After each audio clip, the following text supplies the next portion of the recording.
In the sleepy village of St. Mary Mead, a sinister stranger, cryptic blackmail letters, and a hidden lockbox spark a chilling mystery.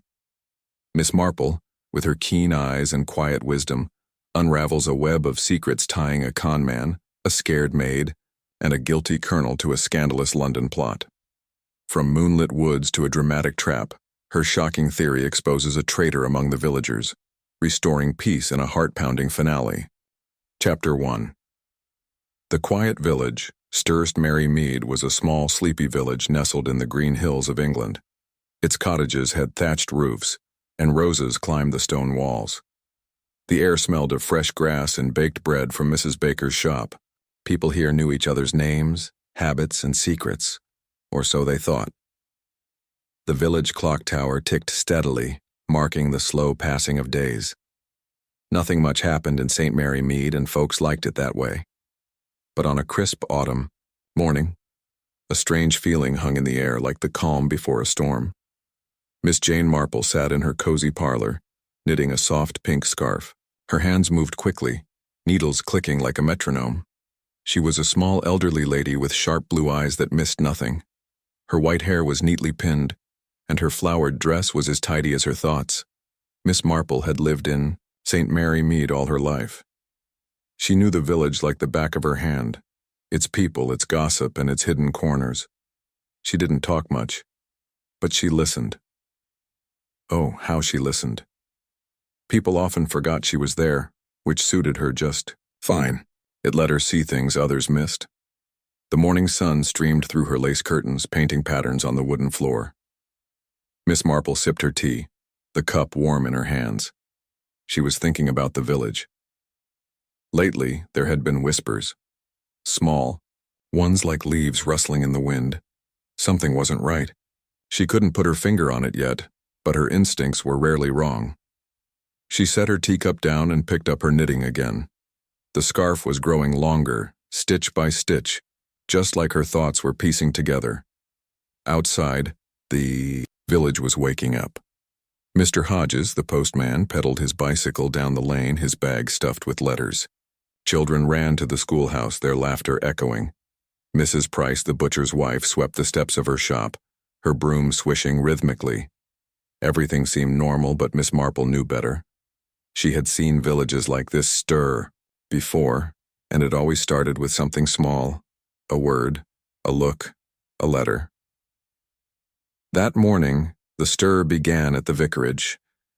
The vicarage was a grand old house at the edge of the village, with ivy climbing its walls and a garden full of dahlias.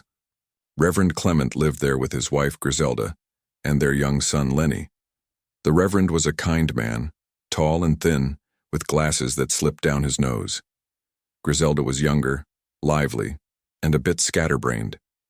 She loved parties and forgot appointments, but everyone liked her. Lenny, only 6, was a curious boy who asked too many questions. Miss Marple was fond of the Clements. She often visited for tea, listening to Griselda's chatter and the Reverend's gentle sermons. But today something was off. She had heard from Mrs. Baker, who heard from Mrs. Price, that the vicarage had been quiet lately. Too quiet. No, one had seen Griselda in days, and the Reverend looked worried. Miss Marple's needles paused. She tilted her head, thinking.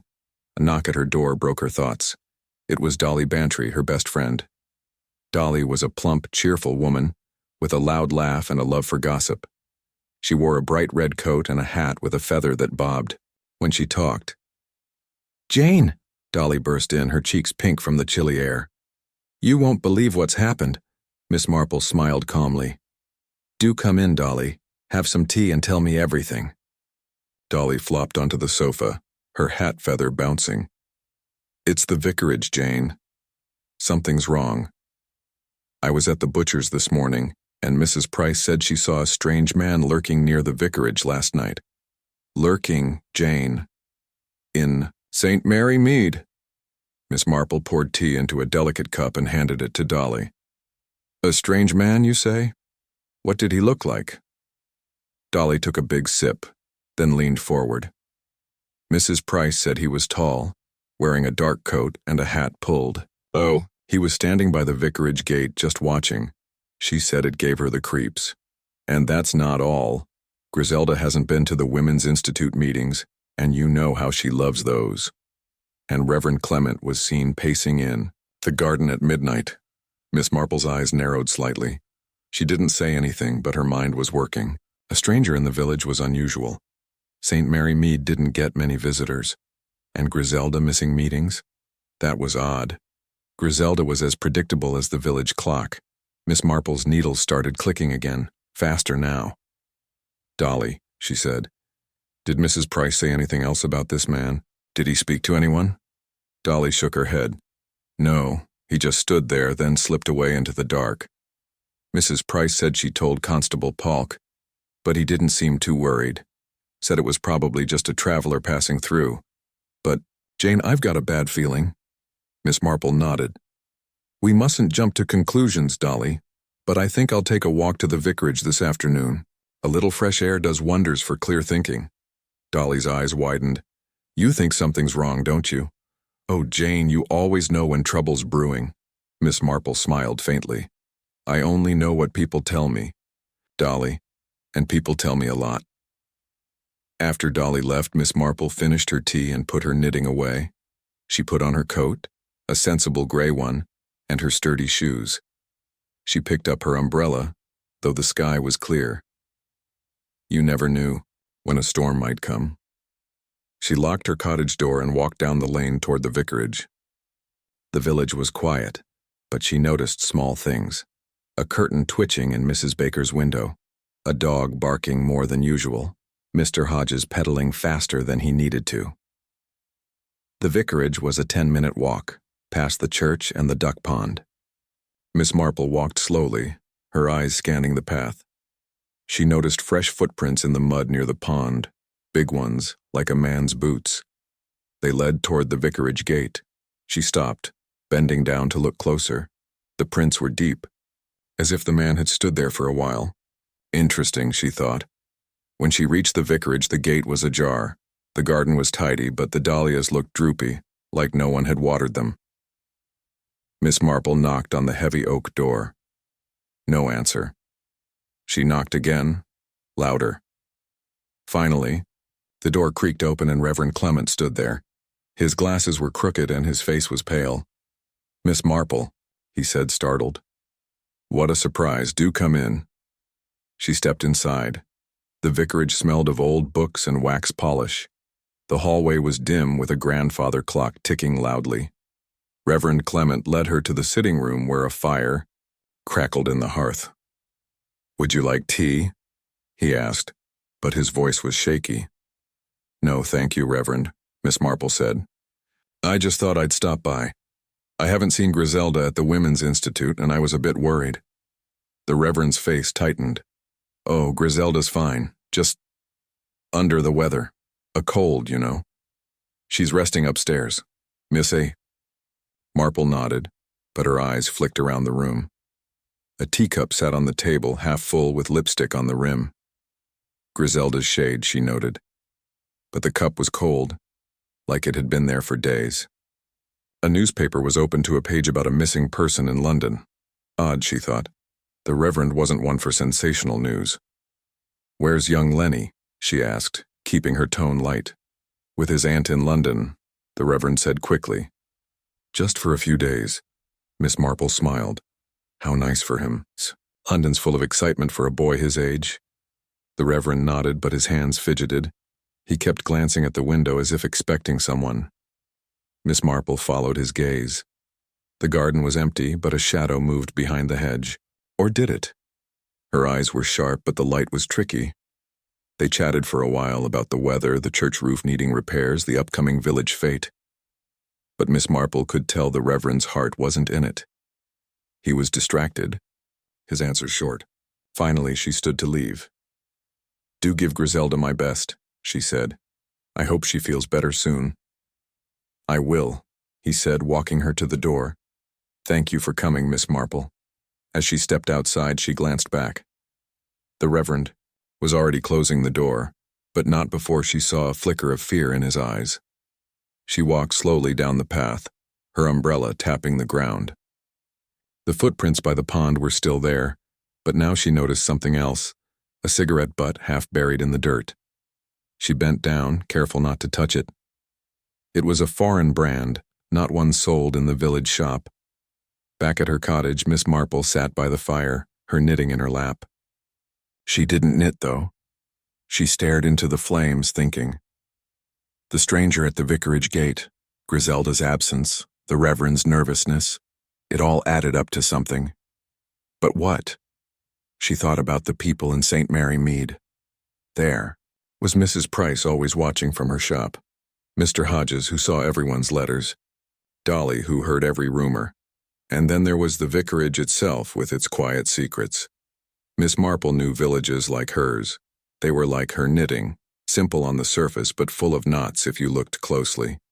She thought about the cigarette butt. Foreign, she mused. Perhaps someone from London or farther away. And why was the Reverend so jumpy? Was Griselda really sick, or was something else keeping her out of sight? She stood and walked to her desk, pulling out a small notebook. She wrote down what she knew. Stranger, dark coat, vicarage gate, footprints, cigarette. Griselda absent, Reverend nervous. It wasn't much, but it was a start. She closed the notebook and looked out the window. The village was dark now, the stars bright above.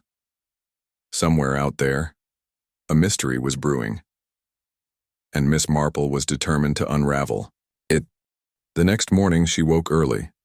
The village was still quiet, but the air felt heavier, like rain was coming. She put on her coat and walked to the post office. Mr. Hodges was sorting letters, his fingers quick. "Good morning, Miss Marple," he said. "You're out early." "Just stretching my legs," she said, smiling. "Any interesting mail today?" Mr. Hodges chuckled.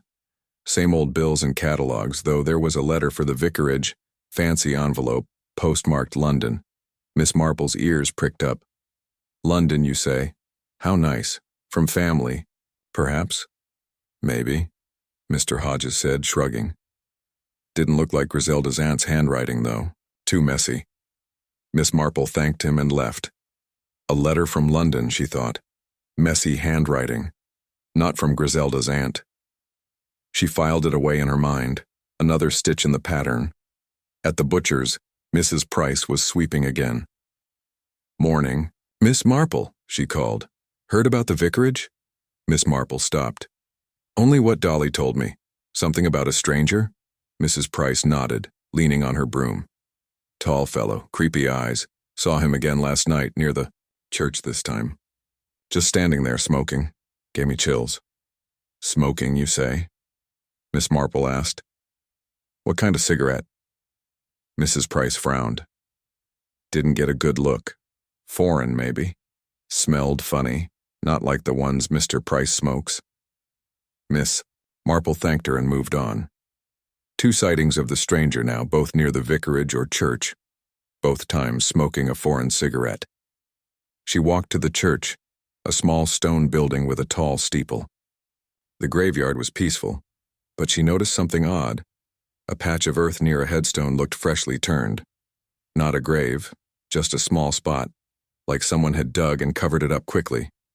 She knelt, her knees creaking, and brushed the dirt. Nothing obvious, but the soil was loose. She stood brushing her hands. Someone had been here, and not for prayer. She made a mental note to ask the groundskeeper, old Mr. Gibbs, if he'd noticed anything. By noon, the village was buzzing. Word of the stranger had spread, thanks to Mrs. Price's big mouth. People gathered at the tea shop, whispering. Miss Marple sat in a corner, sipping tea and listening. She didn't need to ask questions. People talked enough without prompting. She heard snippets. "Griselda's sick, they say. Reverend's acting odd. That stranger's up to no good." Dolly joined her, her feather hat bobbing. "Jane, it's getting worse. Mrs. Baker says she saw the stranger talking to someone in the woods last night." Couldn't see who, but they were arguing. Miss Marple raised an eyebrow.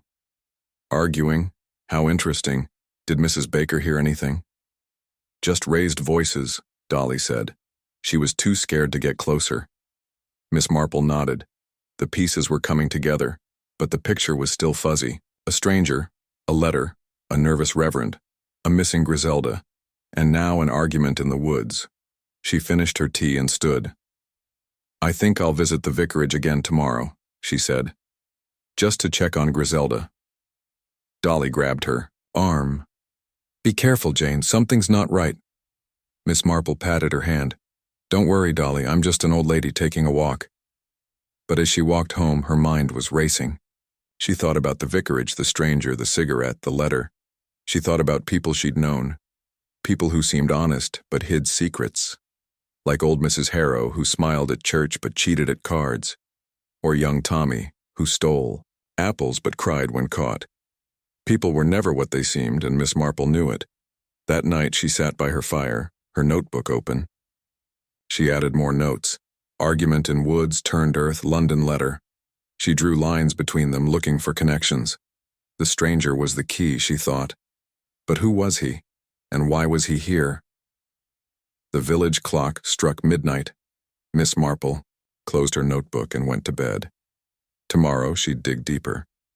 St. Mary Mead was stirring, and she wouldn't rest until she knew why. Chapter 2. A letter of distress. The morning sun peeked over the hills of St. Mary Mead, casting a golden glow on the cobblestone paths. Dew sparkled on the grass, and the village smelled of damp earth and fresh bread from Mrs. Baker's shop. It was the kind of morning that made people smile, but Miss Jane Marple wasn't smiling. She sat at her small kitchen table sipping tea, her sharp blue eyes fixed on the window. Her knitting lay untouched in its basket, a rare thing. Her mind was too busy, turning over the odd events of yesterday, the stranger at the vicarage, the Reverend's nervous face, Griselda's absence, and that foreign cigarette butt. Miss Marple had lived in St. Mary Mead long enough to know when something was wrong. The village was like a quilt, each person a patch, stitched together by gossip and routine. When a thread pulled loose, she noticed. And right now, several threads were unraveling. She set her teacup down with a soft clink and stood, her gray coat already buttoned. Today she'd visit the vicarage again. Something told her the answers were there, hidden in plain sight. As she stepped outside, the air was crisp, and a light breeze rustled the leaves. The village was waking up. Mr. Hodges, the postman, pedaled past, his bicycle wobbling under the weight of his mailbag. Mrs. Price was scrubbing her shop window, her broom leaning against the wall. Children skipped toward the schoolhouse, their voices high and cheerful. Miss Marple nodded to them, her umbrella tapping the ground as she walked. She noticed everything. The way Mrs. Price's eyes darted toward the vicarage, the extra letters in Mr. Hodges' bag, the quiet that hung over the village like a heavy fog. Her walk to the vicarage took her past the duck pond again. She paused, glancing at the footprints she'd seen yesterday. They were still there, but fainter now, blurred by last night's dew. The cigarette butt was gone, though. She frowned. Had someone taken it, or had the wind carried it away?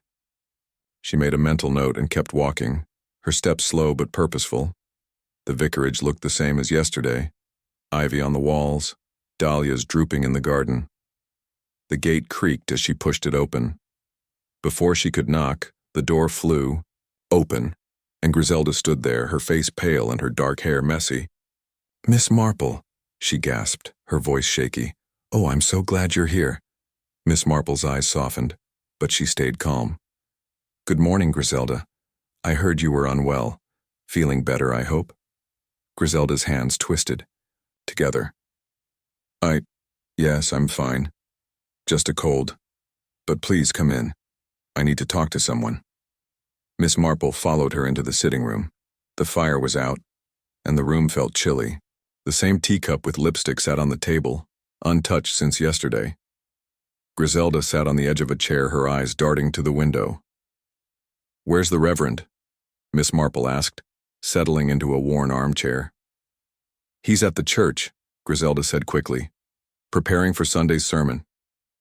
Her voice was too high, like she was trying to sound cheerful. Miss Marple nodded, her hands folded neatly in her lap. "And Lenny? Still in London?" Griselda hesitated. "Yes, with my aunt. He loves it there." But her eyes didn't meet Miss Marple's, and her fingers kept twisting. They sat in silence for a moment, the grandfather clock ticking loudly in the hall. Miss Marple watched Griselda closely.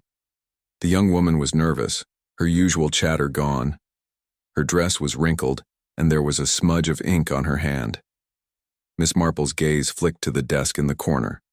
Papers were scattered across it, and an envelope lay open, its edges torn. "Griselda," Miss Marple said gently, "you seem troubled. Is there something you'd like to tell me?" Griselda's eyes filled with tears. "Oh, Miss Marple, I don't know what to do. It's this letter."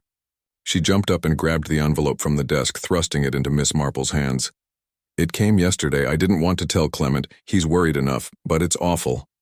Miss Marple took the letter, her face calm but her mind racing. The envelope was thick, cream-colored, with a London postmark. The handwriting was messy, just as Mr. Hodges had said. She pulled out a single sheet of paper, its edges crumpled. The words were scrawled in black ink, uneven and brushed. "You think you're safe in your pretty village, but you're not. I know what you did. Pay me, or everyone will know. $500 by Friday, or the truth comes out. You know where to leave it." There was no signature, just a smudge of ink at the bottom. Miss Marple read it twice, her lips pressed tight. Blackmail, she thought, plain and simple. But who was it meant for? Griselda? The Reverend? Or someone else? "Who sent this, Griselda?" she asked, her voice steady. Griselda shook her head, tears spilling. "I don't know. It was addressed to the vicarage, not to anyone specific. I found it in the post yesterday, and I hid it from Clement. He's been so strange lately, pacing at night, not sleeping. I didn't want to worry him more." Miss Marple folded the letter and slipped it back into the envelope. "Have you seen anyone unusual around the vicarage? A stranger, perhaps?" Griselda's eyes widened. "You heard about him? That man in the dark coat? Mrs. Price told me she saw him by the gate 2 nights ago. I haven't seen him myself. But, oh, Miss Marple, do you think he sent this?" "It's possible," Miss Marple said, patting Griselda's hand. "But we mustn't jump to conclusions. May I keep this letter for now? I'd like to look at it more closely." Griselda nodded, wiping her eyes. "Please take it. Just don't tell Clement. He's got enough on his mind." Miss Marple tucked the letter into her handbag. "I'll be discreet, my dear. Now, why don't you make yourself some tea? It does wonders for the nerves." Griselda managed a weak smile and went to the kitchen. Miss Marple stayed in the sitting room, her eyes scanning every detail. The scattered papers on the desk caught her attention. She glanced at the doorway to make sure Griselda was out of sight, then stepped to the desk. Most of the papers were bills and sermon notes, but one sheet stood out, a list of names written in the Reverend's neat handwriting. She recognized some: Mrs. Price, Mr. Hodges, even Dolly Bantry. Next to each name was a number: 10, 20, 50. Pounds, perhaps. Debts? Or something else? She heard Griselda's footsteps and quickly stepped back to the armchair. Griselda returned with a tray, her hands still shaky. "I'm sorry I'm such a mess," she said, pouring tea. "It's just this letter. It's like a shadow over the house." Miss Marple sipped her tea, her mind working. "You're doing the right thing by telling me, Griselda. Now tell me about this stranger. Has anyone else mentioned him?" Griselda nodded. "Mrs. Baker said she saw him in the woods arguing with someone. She didn't see who. And Mr. Gibbs, the groundskeeper, said he found cigarette butts near the church. Foreign ones, he thought." Miss Marple's fingers tightened slightly on her teacup. Cigarette butts again. The same ones, perhaps. "Did Mr. Gibbs say where exactly he found them?" she asked. "Near the old oak by the graveyard," Griselda said. "He was cross because he had to clean them up."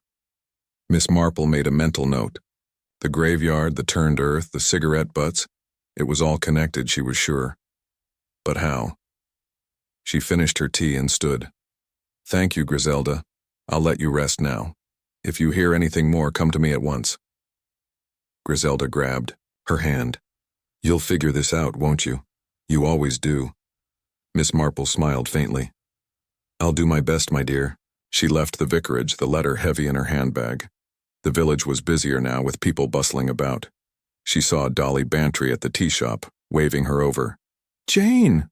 Dolly called, her feather hat bouncing. What's the news? Everyone's talking about that stranger. Miss Marple sat with her, keeping her voice low. Dolly, have you heard anything about a letter? Something unusual in the post? Dolly's eyes lit up. A letter?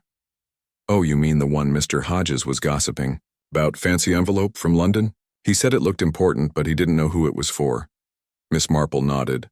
Mr. Hodges again? He saw every letter that came through St. Mary Mead. She'd need to talk to him. Anything else, Dolly? About the stranger, perhaps? Dolly leaned closer, her voice a whisper.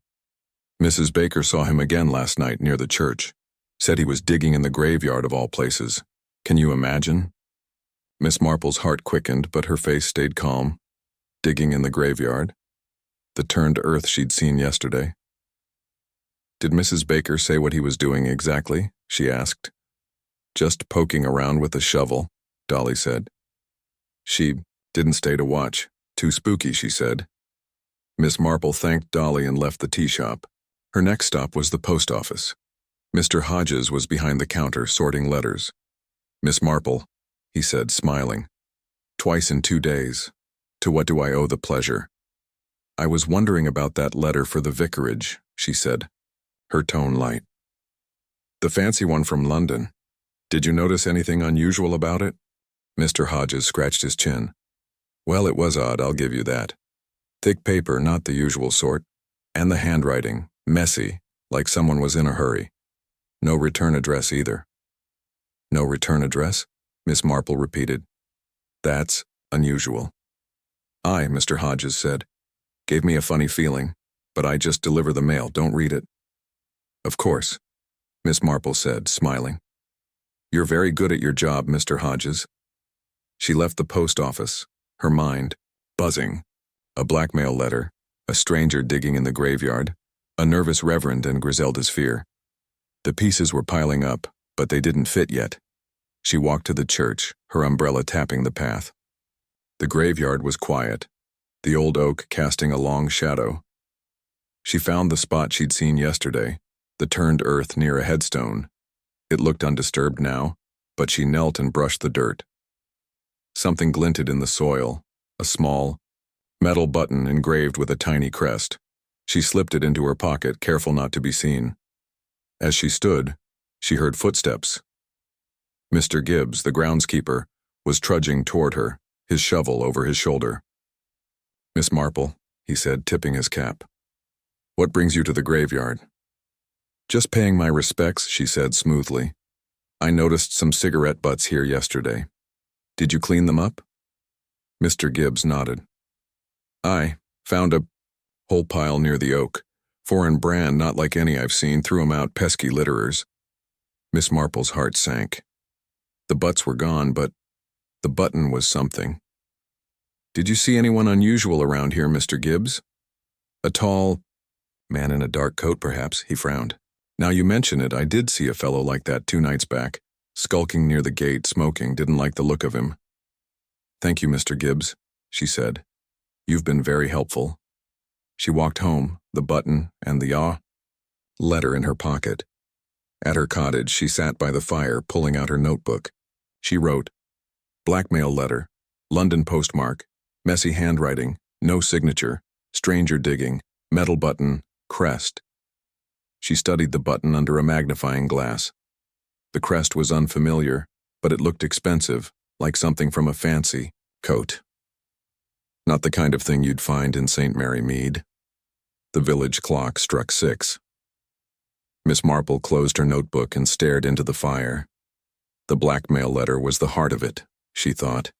Someone was threatening the vicarage, but why? And who was the stranger? A hired man? A blackmailer himself? She thought about Griselda's fear, the reverend's odd behavior, the list of names on the desk. She thought about people she'd known, people who hid secrets behind smiles. Like Mrs. Carter, who borrowed money and never paid it back, or young Billy, who lied about where he'd been. People were puzzles, and Miss Marple loved solving them. She went to bed early, but sleep didn't come. Her mind kept turning, stitching the clues together. Tomorrow she'd watch and listen. The village was talking, and she'd hear every word. The mystery was growing, and Miss Marple was ready to unravel it, one thread at a time. Chapter 3. Miss Marple's Arrival. The morning mist hung low over St. Mary Mead, wrapping the village in a soft, gray blanket.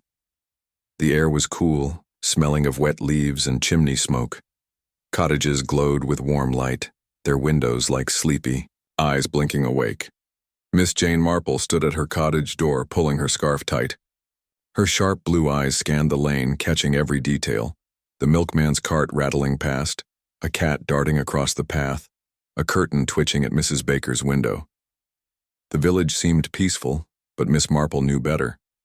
Trouble was brewing, and she was determined to find its source. She had slept little, her mind tangled with thoughts of the blackmail letter, the stranger in the dark coat, and the metal button with its odd crest. The letter, now hidden in her desk drawer, weighed on her like a stone. Who was it meant for? Griselda? Reverend Clement? Or someone else entirely? And that button, too fancy for St. Mary Mead. It hinted at someone from outside, someone with money or secrets. Miss Marple's knitting lay forgotten. Today was for answers, not scarves. She grabbed her umbrella, though the sky was clear, and set out for the vicarage.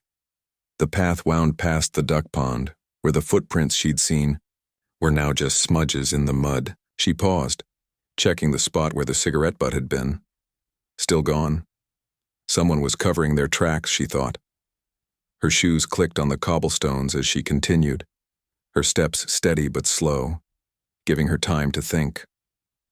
The vicarage loomed ahead, its ivy-covered walls looking older in the mist. The dahlias in the garden were still droopy, their petals curling like sad faces. Miss Marple knocked on the door, her knuckles sharp against the wood. No answer. She knocked again, louder. Finally, the door creaked open, and Reverend Clement appeared. His glasses were crooked and his shirt was rumpled as if he'd slept in it. "Miss Marple," he said, his voice tired. "You're early today." "Good morning, Reverend," she said, smiling gently. "I thought I'd check on Griselda. Is she feeling better?" The Reverend hesitated, his eyes flicking to the side.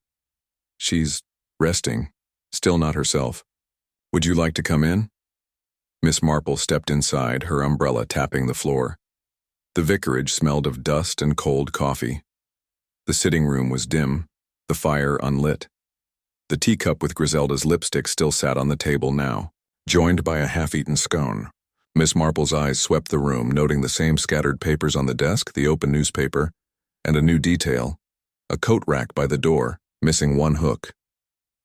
Something had been taken, she thought. "Griselda's upstairs," the Reverend said, rubbing his hands together. "She's been quiet lately, needs rest, you know." "Of course," Miss Marple said, sitting in the armchair. "And you, Reverend, you look tired. Is everything all right?" He forced a smile. "Just church business. The roof needs fixing and the fete is coming up. Lots to do." Miss Marple nodded, but her eyes didn't miss the way his hands shook. She decided to push a little. "I heard about a stranger in the village," she said casually.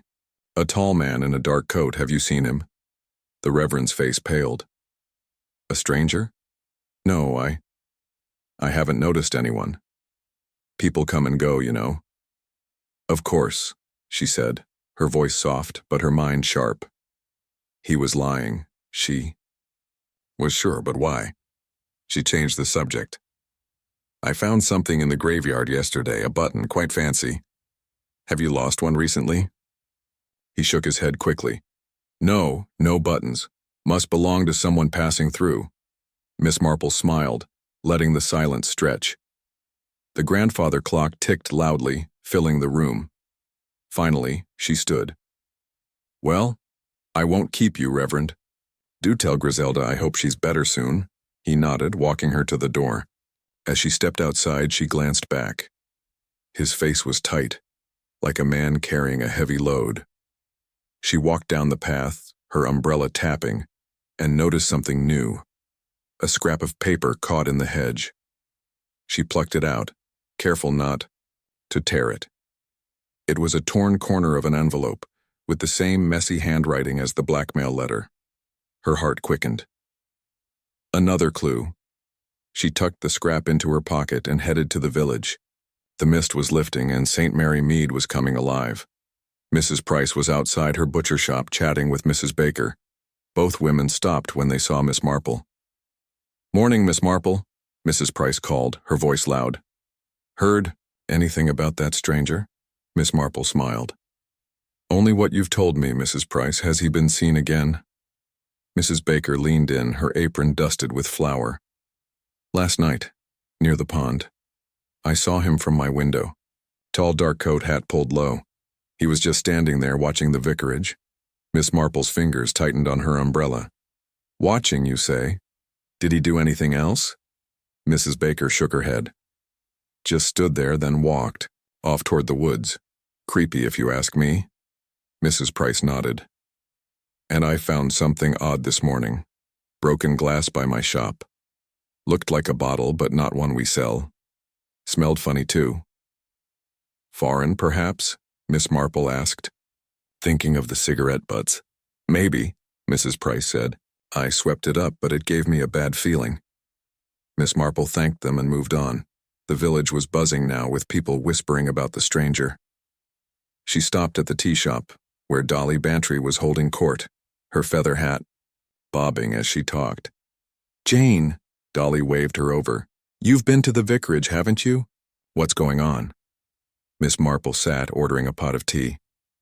"Nothing certain yet, Dolly, but the village is restless. Have you heard anything new?" Dolly's eyes sparkled. "Oh, plenty. Mr. Hodges said he delivered another letter to the vicarage this morning. Same fancy envelope, same messy writing. And Mrs. Gibbs, she's Mr. Gibbs' wife, said she saw the stranger talking to someone by the church last night. Couldn't see who, but they were whispering." Miss Marple sipped her tea, her mind racing.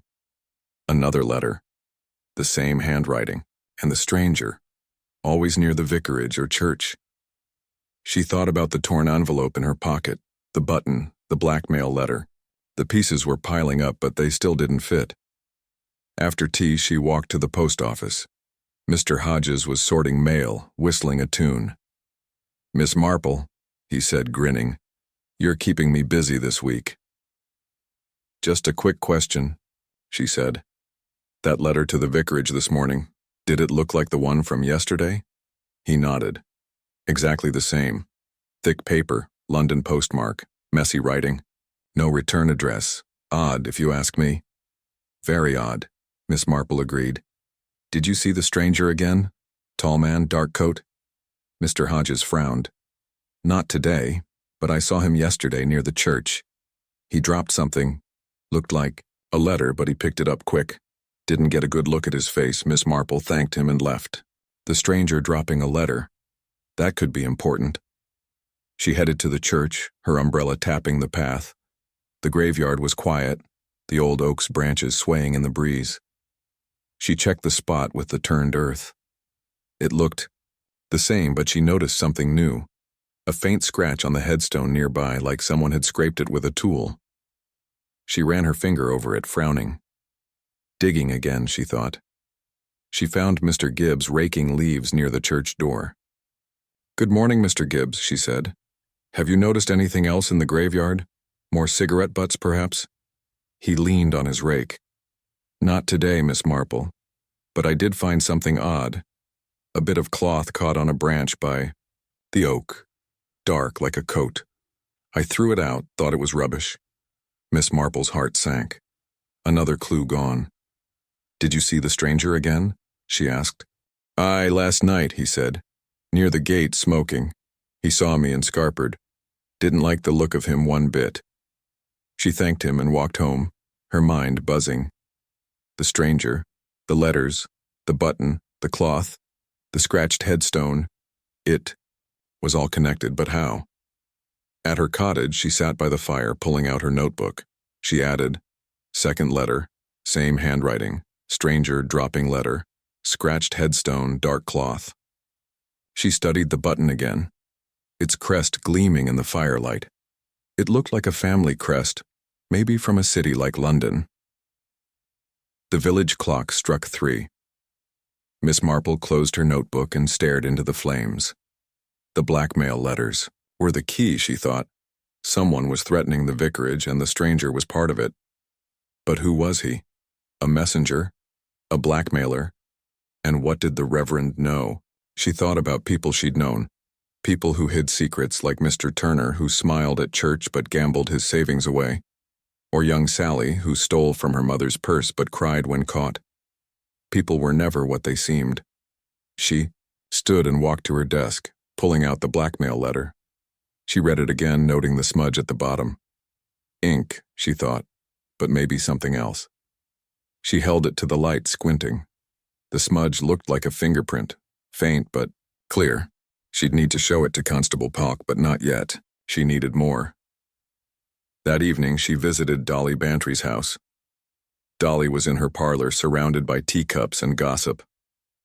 "Jane, you look like you found something," she said, her feather hat bouncing. Miss Marple smiled. "Just thinking, Dolly. Have you heard anything about the Reverend? Is he still acting odd?" Dolly nodded. Mrs. Price saw him in the graveyard last night, pacing. Looked like he was looking for something. And Griselda, she hasn't left the vicarage in days. It's not like her. Miss Marple filed it away. The Reverend in the graveyard. Looking for what? The turned earth? The button? She thanked Dolly and went home. The village was dark now, the stars bright above. She locked her door and sat by the fire, her notebook open. The mystery was growing, and she was closer to the truth.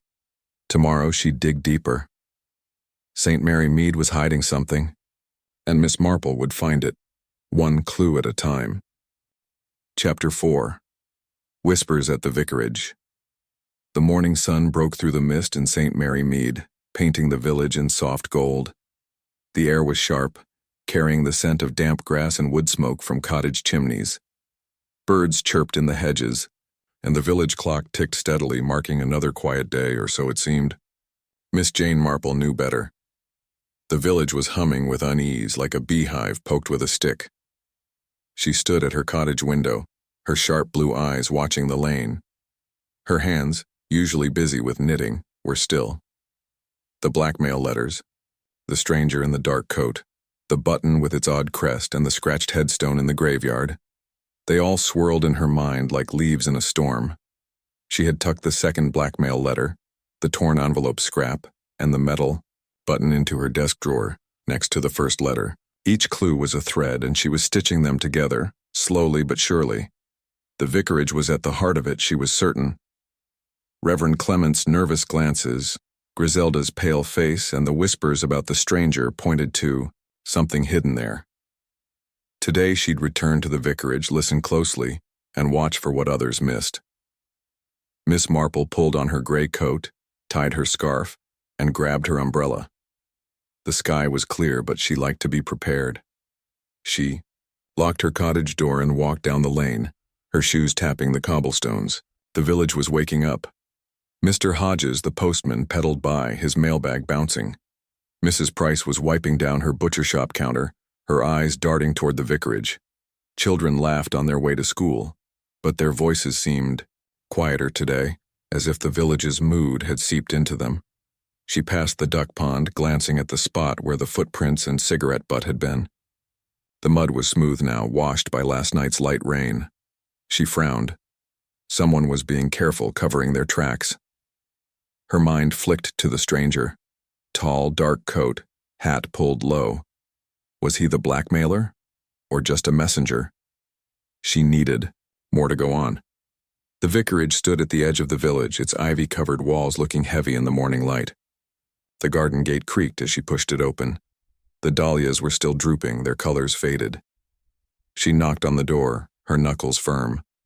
It opened quickly, and Griselda stood there, her dark hair pinned messily, her eyes red like she'd been crying. "Miss Marple," Griselda said, her voice high. "You're back. Come in, please." Miss Marple stepped inside, her umbrella tapping the floor. The vicarage smelled of old books and something sharp, like cleaning polish. The sitting room was tidier today, but the teacup with Griselda's lipstick was still on the table, now joined by a crumpled handkerchief. Miss Marple's eyes flicked to the desk. The scattered papers were gone, replaced by a single notebook, closed tightly with a rubber band. "Where's the Reverend?" Miss Marple asked, settling into the armchair. Griselda sat across from her, twisting the handkerchief. "At the church. He's been there all morning. Says he needs to think." Miss Marple nodded, her face calm, but her mind sharp. "And you, Griselda?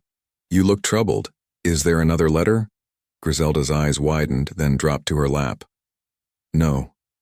No letter. I'm just tired. All this talk about the stranger. It's got me jumpy." Miss Marple watched her closely. Griselda was hiding something, she could tell. The way her hands shook, the way her eyes avoided contact. It was like watching a child caught in a lie. "I heard there was another letter yesterday," Miss Marple said gently. "Same handwriting from London, did you see it?" Griselda's face went pale. Yes, it was like the first one. Same awful words, demanding money. I burned it. I didn't want Clement to see."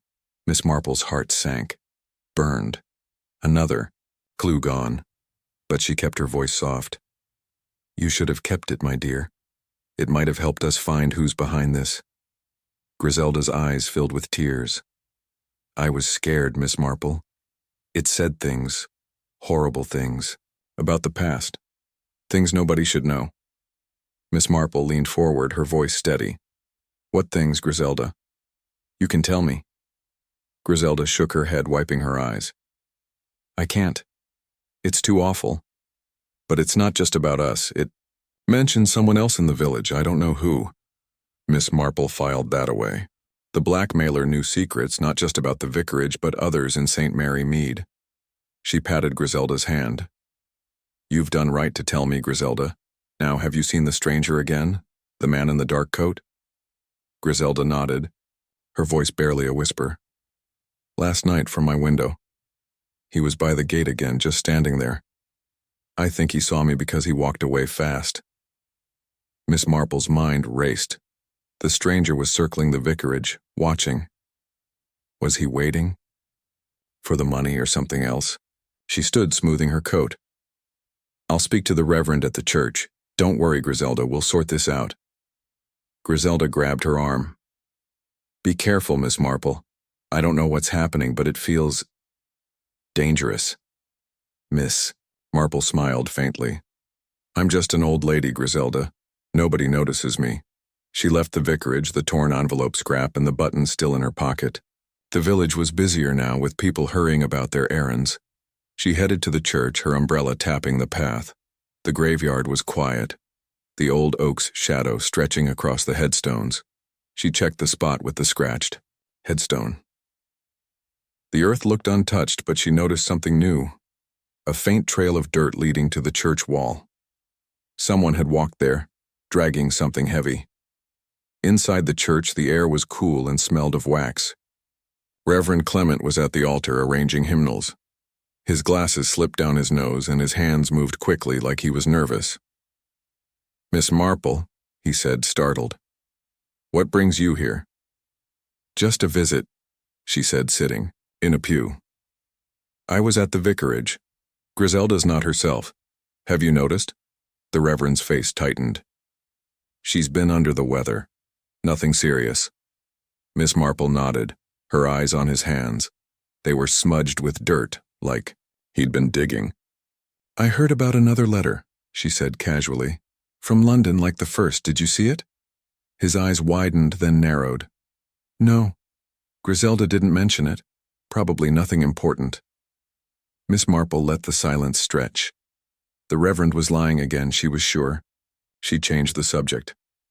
"I found a button in the graveyard. Fancy, with a crest.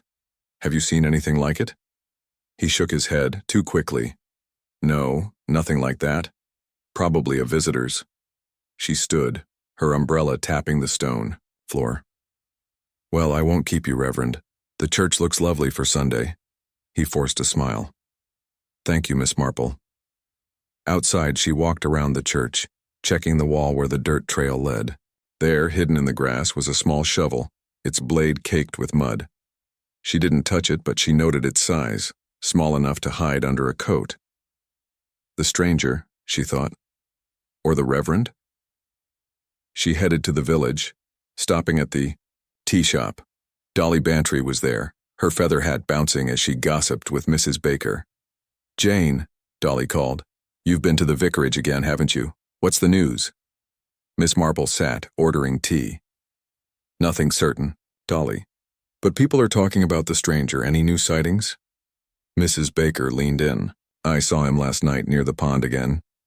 He was carrying something, a bag maybe, looked heavy." Miss Marple's ears pricked up. "A bag? Like the one used to drag dirt?" "Did you see where he went?" she asked.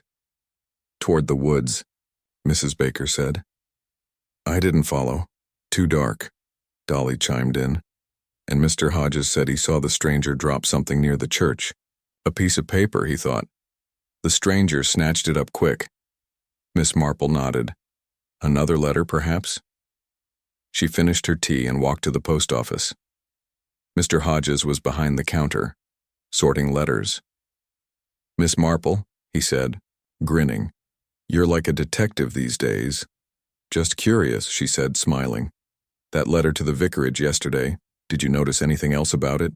He scratched his chin. "Same as the first. Messy writing, no return. Address, but I saw something odd. The envelope had a wax seal half broken. Looked fancy, like something from a big house. A wax seal." Miss Marple's mind clicked. The button's crest, the fancy envelope. Someone important was involved. "Thank you, Mr. Hodges," she said. "You're very observant." She left the post office and walked to the woods where Mrs. Baker had seen the stranger. The path was narrow, lined with brambles. She moved carefully, her umbrella poking the ground. Near a clearing, she found fresh footprints, big, like a man's, boots. Nearby was a crushed leaf stained with something dark. Ink? Or blood? She didn't touch it, but she marked the spot in her mind. Back at her cottage, she sat by the fire, pulling out her notebook. She added, "Second letter burned, mentions village secrets, stranger with bag, shovel by church, wax seal, crushed leaf." She studied the button again, its crest catching the light. She thought about the Reverend's dirty hands, Griselda's fear, the stranger's movements. The blackmailer was close, she felt it. But who were they targeting? And why? The village clock struck 5. Miss Marple closed her notebook and stared into the flames. The whispers at the vicarage were growing louder, and she was listening. Tomorrow, she'd follow the trail to the woods. St. Mary Mead was hiding a secret, and Miss Marple would find it one whisper at a time. Chapter 5. The Curious Incident of the Locked Door. The morning in St. Mary Mead was gray, with clouds hanging low over the village like a heavy quilt. The air was damp, smelling of wet leaves and the faint tang of smoke from cottage fires. The village clock ticked on, steady as ever, but the usual calm felt brittle, as if one loud noise could shatter it. Miss Jane Marple stood at her cottage door, her sharp blue eyes scanning the quiet lane. Her hands, usually busy with knitting, rested, in her coat pockets, one clutching the metal button with its strange crest, the other the torn envelope scrap. Her mind was a whirl of clues, the blackmail letters, the stranger in the dark coat, the shovel by the church, the crushed leaf in the woods. Each was a piece of a puzzle, and she was determined to fit them together. She had barely slept, her thoughts tangled with the vicarage's secrets.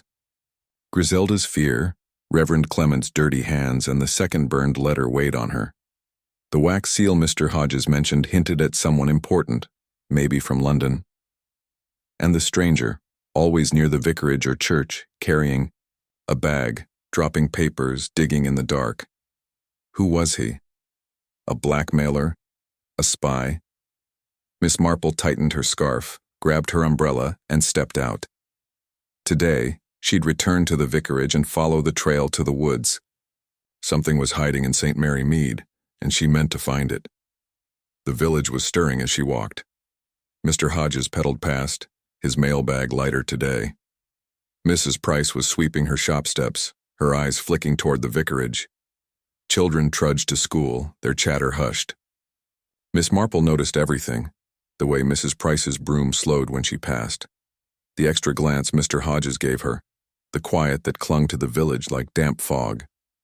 She stopped by the duck pond, checking the spot where the footprints had been. The mud was smooth now, but she spotted a fresh mark, a scuff, like someone had slipped. She filed it away and kept walking, her umbrella tapping the cobblestones. The vicarage looked gloomier today, its ivy walls dull under the cloudy sky. The garden gate squeaked as she pushed it open. The dahlias were wilting worse than before, their petals scattered on the ground. She knocked on the door, firm but polite. No answer. She knocked again, louder. Silence.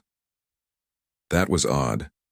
Griselda or the Reverend were usually quick to answer.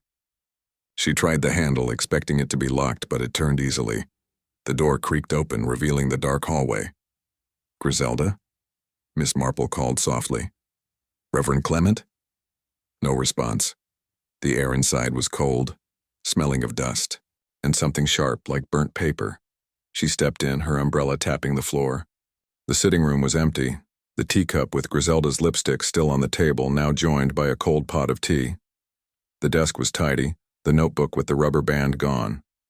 Miss Marple's eyes narrowed. Someone had been here, cleaning up. She moved to the hallway, noticing a door under the stairs she hadn't seen before. It was small, painted to blend with the wall and locked tight. She tried the handle, but it wouldn't budge. A locked door in the vicarage. Curious, she thought. She bent down, peering at the keyhole. It was scratched, like someone had forced it recently. Her heart quickened. What was behind it? She tapped the door lightly, listening. The sound was hollow, suggesting a small room or closet. She made a mental note and moved on, checking the rest of the house. Upstairs, the bedrooms were quiet. Griselda's room had an unmade bed, a shawl tossed on a chair, and a faint smell of lavender. The Reverend's study was neat, but a drawer was slightly open, revealing a stack of letters tied with string.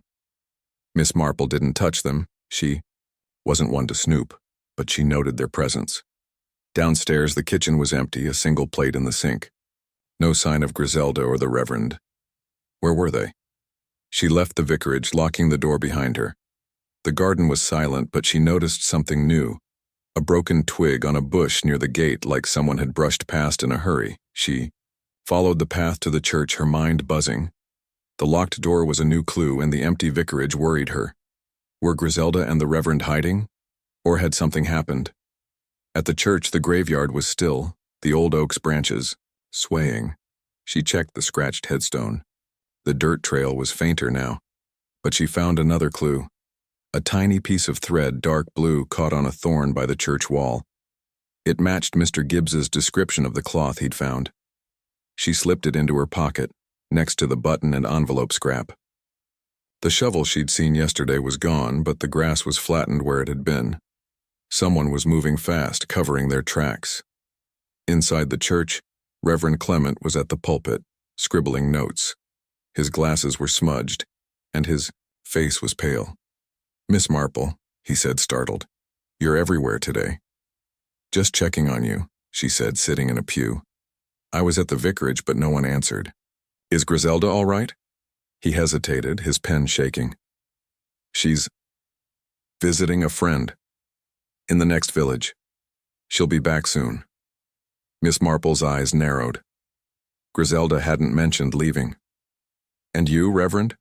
You seem troubled?" "Just busy," he said quickly. "The fate, the sermons. You know how it is." She nodded, watching his hands. The dirt was gone, but his nails were uneven, like he'd been biting them. "I noticed a locked door at the vicarage," she said casually, "under the stairs.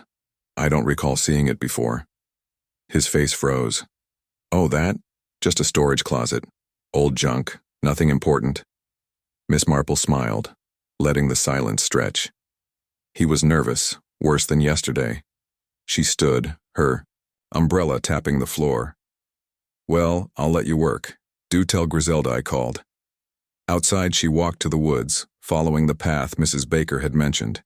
The trail was muddy, with fresh footprints, big, like the ones by the pond. She found the clearing with the crushed leaf now joined by a faint tire mark, like a bicycle or cart. Nearby, a scrap of paper lay half buried in the dirt. She picked it up carefully. It was a receipt, faded but legible, for a train ticket from London to a nearby station, dated 3 days ago. No name, but the timing fit the stranger's arrival. She tucked the receipt into her pocket and headed to the village. The tea shop was crowded with Dolly Bantry at the center, her feather hat bobbing. "Jane," she called. "You've been sleuthing again, haven't you?" Miss Marple sat, ordering tea. "Just walking, Dolly. Any news about the stranger?" Dolly leaned in, her voice low. "Mrs. Price saw him last night near the vicarage again. Said he was carrying a lantern like he was searching for something. And Mr. Gibbs found more cigarette butts by the church, same foreign kind." Miss Marple sipped her tea, her mind racing. A lantern, a locked door, a receipt from London. The stranger was hunting for something, and the vicarage was the key. She thought about the Reverend's lies, Griselda's absence, the scratched keyhole. "Anything else, Dolly?" she asked. "Mrs. Baker heard voices in the woods," Dolly said. "2 men arguing. One sounded like the Reverend, but she wasn't sure." Miss Marple's heart quickened. The Reverend in the woods? With the stranger? She thanked Dolly and walked to the post office. Mr. Hodges was sorting letters, humming. "Miss Marple," he said, "you're keeping the village busy." "Just curious," she said, smiling. "Any more letters for the vicarage?" He shook his head. "Not today, but I saw the stranger this morning near the station. Looked like he was waiting for someone." Miss Marple nodded. The station, the receipt, it was all connected. She left the post office and headed home, her umbrella tapping. At her cottage, she sat by the fire pulling out her notebook. She added, locked door, scratched keyhole, empty vicarage, train receipt, lantern, voices in woods, blue thread. She studied the button, the envelope scrap, the receipt. The crest, the wax seal, the ticket, they pointed to someone from outside, someone with a purpose. The village clock struck 6. Miss Marple closed her notebook and stared into the flames. The locked door was a mystery within a mystery. What was behind it? And where were Griselda and the Reverend? She thought about people she'd known, people who locked doors to hide secrets like Mrs. Lane, who kept her husband's debts in a box, or young Peter, who hid stolen coins in a shed. Secrets always came out, and Miss Marple would find this one. Tomorrow she'd watch the station and talk to Constable Paulk about the fingerprint on the letter. The whispers in St. Mary Mead were growing louder, and she was listening. The truth was close. She could feel it. Chapter 6. Shadows in the Manor. The morning in St. Mary Mead was chilly, with a thin fog curling around the village like a cat's tail. The air smelled of damp earth and wood smoke, and the village clock ticked on, steady but heavy, as if counting down to something. Miss Jane Marple stood at her cottage window, her sharp blue eyes watching the lane. Her knitting lay untouched, her mind too full of clues to focus on scarves. The blackmail letters, the stranger in the dark coat, the locked door at the vicarage, the train receipt, the blue thread and the metal button with its odd crest, they were all pieces of a puzzle. And she was stitching them together, one careful thread at a time. Yesterday's visit to the vicarage had left her uneasy. The empty house, the scratched keyhole, and Griselda's absence gnawed at her. Reverend Clement's nervous lies and the stranger's movements, near the church, the woods, the station, pointed to something bigger. The train receipt suggested the stranger came from London, and the wax seal on the envelope hinted at someone important. But why the manor? Dolly Bantry had mentioned it in passing, saying the stranger had been seen near its gates. The manor, home to Colonel Bantry and Dolly, was just outside the village, a grand old house with secrets of its own. Miss Marple decided to visit today to see what shadows lurked there. She pulled on her gray coat, tied her scarf, and grabbed her umbrella. The fog was thick, but she knew the paths of St. Mary Mead like her own garden. She locked her cottage door and walked toward the manor, her shoes muffled on the damp cobblestones. The village was quiet, almost too quiet. Mr. Hodges, the postman, was nowhere in sight. Mrs. Price's butcher shop was open, but she wasn't sweeping today, just watching from her window. Even the children heading to school seemed hushed, their laughter swallowed by the fog. The manor stood on a hill, its stone walls looming through the mist. Its tall chimneys and ivy-covered towers made it look like something from a storybook, but Miss Marple knew better than to trust appearances. She reached the iron gates, which were ajar, creaking softly in the breeze.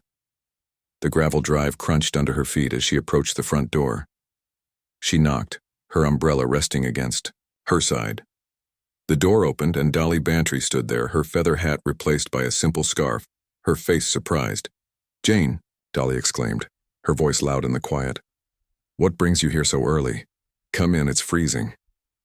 Miss Marple stepped into the manor's grand hall, where a chandelier gleamed dimly above polished wood floors. The air smelled of wax and old roses.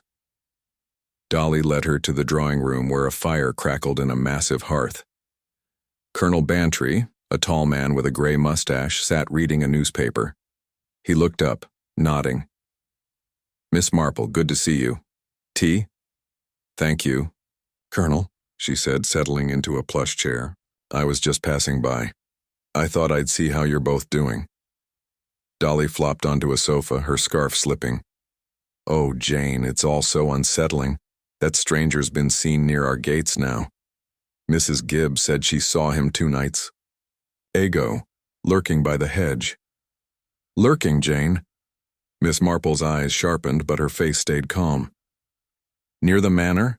That's interesting. Did she see what he was doing?" "Just standing there," she said. Dolly replied. "Had a lantern, like he was looking for something. Gave her the creeps." The colonel snorted, folding his newspaper. "Probably some tramp. Nothing to fuss about." Miss Marple sipped her tea, watching him.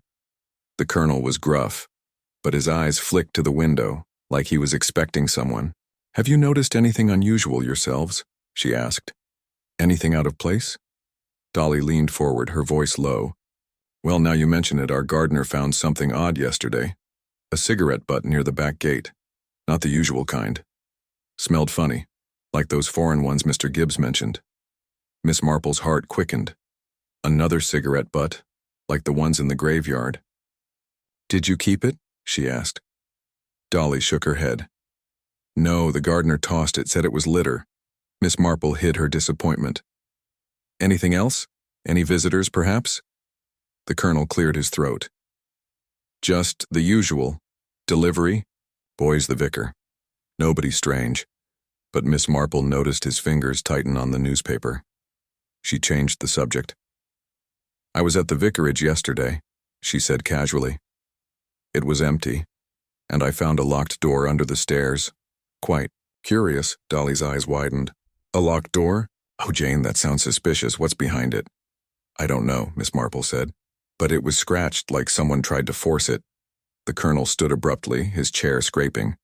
"Probably just storage. Old houses have all sorts of odd corners. Excuse me, I've got business to attend to." He left the room, his footsteps heavy. Dolly leaned closer. "He's been like that all week, Jane. Snappy, always checking the gates. I think he knows something." Miss Marple nodded, her mind racing. The colonel's behavior, the cigarette butt, the stranger at the manor gates. It was all connected. To the vicarage, she was sure. She finished her tea and stood. "I'll take a walk around your garden, Dolly, if you don't mind. The fresh air clears my head." Dolly waved her off. "Go ahead, Jane. Just watch out for that stranger." Miss Marple stepped outside, her umbrella tapping the gravel. The manor's garden was vast, with neat hedges and a rose arbor. She walked to the back gate, where Dolly said the cigarette butt was found. The ground was soft, and she spotted fresh footprints, big, like the ones in the woods. Nearby, a rose bush had a broken stem as if someone had pushed through in a hurry. She bent down, finding a tiny shred of dark fabric caught on a thorn. It matched the blue thread from the church.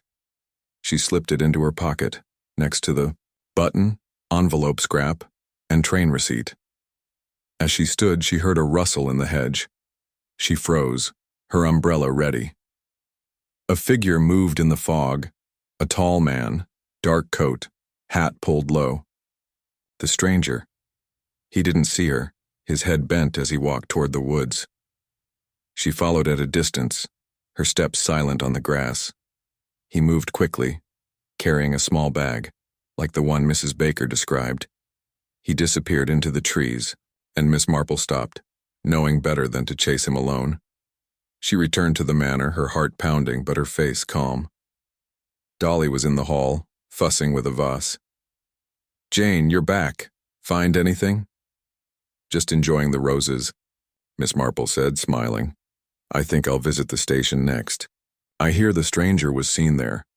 Dolly's eyes lit up. "Oh, you're sleuthing. Be careful, Jane." Miss Marple walked to the village station, a small brick building with a single platform. The station master, Mr. Cole, was sweeping the steps. "Morning, Miss Marple," he said. "Not catching a train, are you?" "Just curious," she said. "I heard a man was here yesterday. Tall, dark coat. Did you see him?" Mr. Cole nodded. "Aye, he was here. Bought a ticket to London. One way. Paid cash, didn't say much, looked like he was in a hurry." Miss Marple's mind clicked. A one-way ticket. Was the stranger leaving, or planning to? "Did he have anything with him?" she asked. "A bag," Mr. Cole said. "Small but heavy. Kept it close like it was important." She thanked him and headed to the tea shop, where the village gossip was in full swing. Dolly was there, joined by Mrs. Price and Mrs. Baker. "Jane," Dolly called. "What's the news?" Miss Marple sat, ordering tea. "The stranger was at the station, buying a ticket to London, and I found something near the manor, a bit of fabric like the one in the graveyard." Mrs. Price gasped. "The same stranger? Oh, this is getting spooky." Mrs. Baker leaned in. "I heard something else. Mr. Gibbs saw the Reverend in the woods last night near where the stranger was. Looked like they were talking." Miss Marple's heart quickened. The Reverend again. With the stranger. She sipped her tea, her mind racing. The locked door, the footprints, the fabric, the ticket. It was all pointing to something big. She thought about the Colonel's nervousness, Griselda's absence, the blackmail letters. The manor was part of it now, she was sure. She went home, sitting by the fire with her notebook. She added, "Stranger at manor. Cigarette butt, broken stem, blue fabric, one-way ticket, Reverend in woods." She studied the button, the envelope scrap, the receipt, the thread, the crest, the wax seal, the ticket. They screamed of someone from outside, someone with a plan. The locked door at the vicarage was still a mystery. What was behind it? And why was the Reverend meeting the stranger? The village clock struck 7. Miss Marple closed her notebook and stared into the flames. The shadows in the manor were growing darker, and she was getting closer to the truth. Tomorrow, she'd talk to Constable Polk and check the woods again. St. Mary Mead was hiding something, and Miss Marple would uncover it one shadow at a time. Chapter 7. A Glimpse of Motive. The morning in St. Mary Mead was crisp, with a pale sun struggling through thick clouds. The air smelled of wet leaves and chimney smoke, and a light breeze rustled the hedges. The village clock ticked on, its sound, sharp in the quiet, as if warning that time was running short. Miss Jane Marple stood at her cottage door, her sharp blue eyes scanning the lane. Her knitting lay untouched in its basket, her mind too busy with clues to bother with needles. The blackmail letters, the stranger in the dark coat, the locked door at the vicarage, the train receipt, the blue fabric, and the metal button with its fancy crest. They were all threads in a tangled web, and she was pulling them apart, stitch by stitch. Yesterday's visit to the manor had added new pieces to the puzzle. The stranger near the gates, the cigarette butt, the broken rose stem, and the colonel's nervous glances pointed to something bigger than the vicarage alone. The train ticket to London suggested the stranger might be planning to leave, but why was he still lurking? And the Reverend, meeting him in the woods. What was that about? Miss Marple tightened her scarf, grabbed her umbrella, and locked her cottage door. Today, she'd visit the woods where the stranger and the Reverend had been seen, then talk to Constable Polk about the fingerprint on the blackmail letter. The truth was close, she could feel it. The village was waking slowly, the fog lingering like a stubborn guest. Mr. Hodges pedaled past, his mailbag light today. Mrs. Price was outside her butcher shop scrubbing a window, her eyes darting toward the vicarage.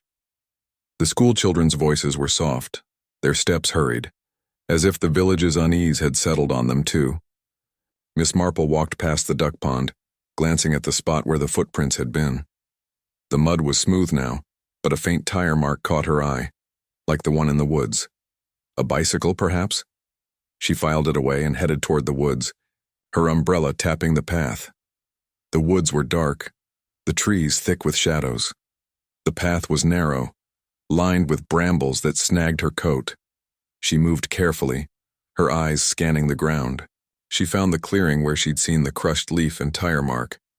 The leaf was gone, but the tire mark was clearer now, leading deeper into the woods. Nearby, she spotted something new, a small pile of ash, like someone had burned paper. She knelt, careful not to disturb it. The ash was fresh with a faint smell of ink. Another letter, she thought, burned to hide something. She followed the tire mark, her steps slow. The path twisted, leading to a small stream. There, half hidden under a root, was a crumpled piece of paper. She picked it up with her handkerchief, smoothing it out. It was a note written in the same messy handwriting as the blackmail letters. "Meet me at midnight, you know where. Bring it or else." No signature, just a smudge, like the one on the first letter. Her heart quickened. This was proof. The stranger was meeting someone, demanding something, but who? And what was it? She tucked the note into her pocket, next to the button, envelope scrap, train receipt, and blue fabric. The woods were silent, but she felt watched. She gripped her umbrella tighter and headed back to the village, her mind racing. The note was a glimpse into the blackmailer's plan, but it raised more questions. Was the Reverend the target, or someone else like the Colonel? She thought about the manor, the vicarage, the locked door. The motive was still hazy, but it was there, lurking in the shadows. Back in the village, she went to the police station, a small building next to the post office. Constable Polk was at his desk, polishing his boots. He was a young man, broad-shouldered with a slow smile. "Miss Marple," he said, standing. "What brings you here? More about that stranger?" She smiled, sitting across from him. "I found something, Constable. A letter with a fingerprint. I'd like you to look at it." She pulled the first blackmail letter from her handbag, careful not to touch the smudge. Polk took it, squinting. "Nasty business, this. Blackmail, clear as day. I'll send it to the county for fingerprinting, but it'll take a few days. Anything else?" She hesitated, then showed him the new note. "I found this in the woods, same handwriting. It mentions a meeting at midnight." Polk's eyes widened. "This is serious, Miss Marple. You shouldn't be poking around alone. That stranger's trouble." "I'm just an old lady, Constable," she said, her voice mild. "Nobody notices me, but I did hear the stranger was seen at the station buying a ticket to London, and he's been near the manor."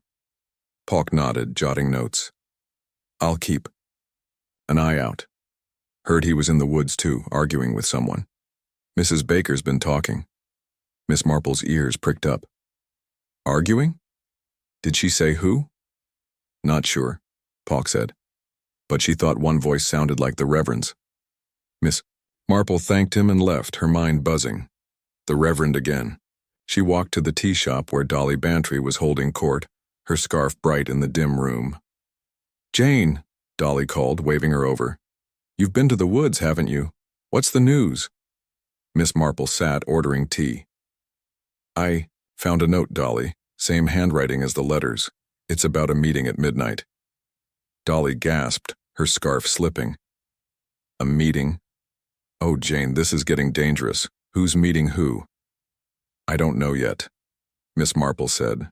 But the stranger's been near the manor and the Reverend was seen in the woods. Have you noticed anything odd at home? Dolly leaned closer. Well, the Colonel's been jumpier than ever. Keeps checking the safe in his study.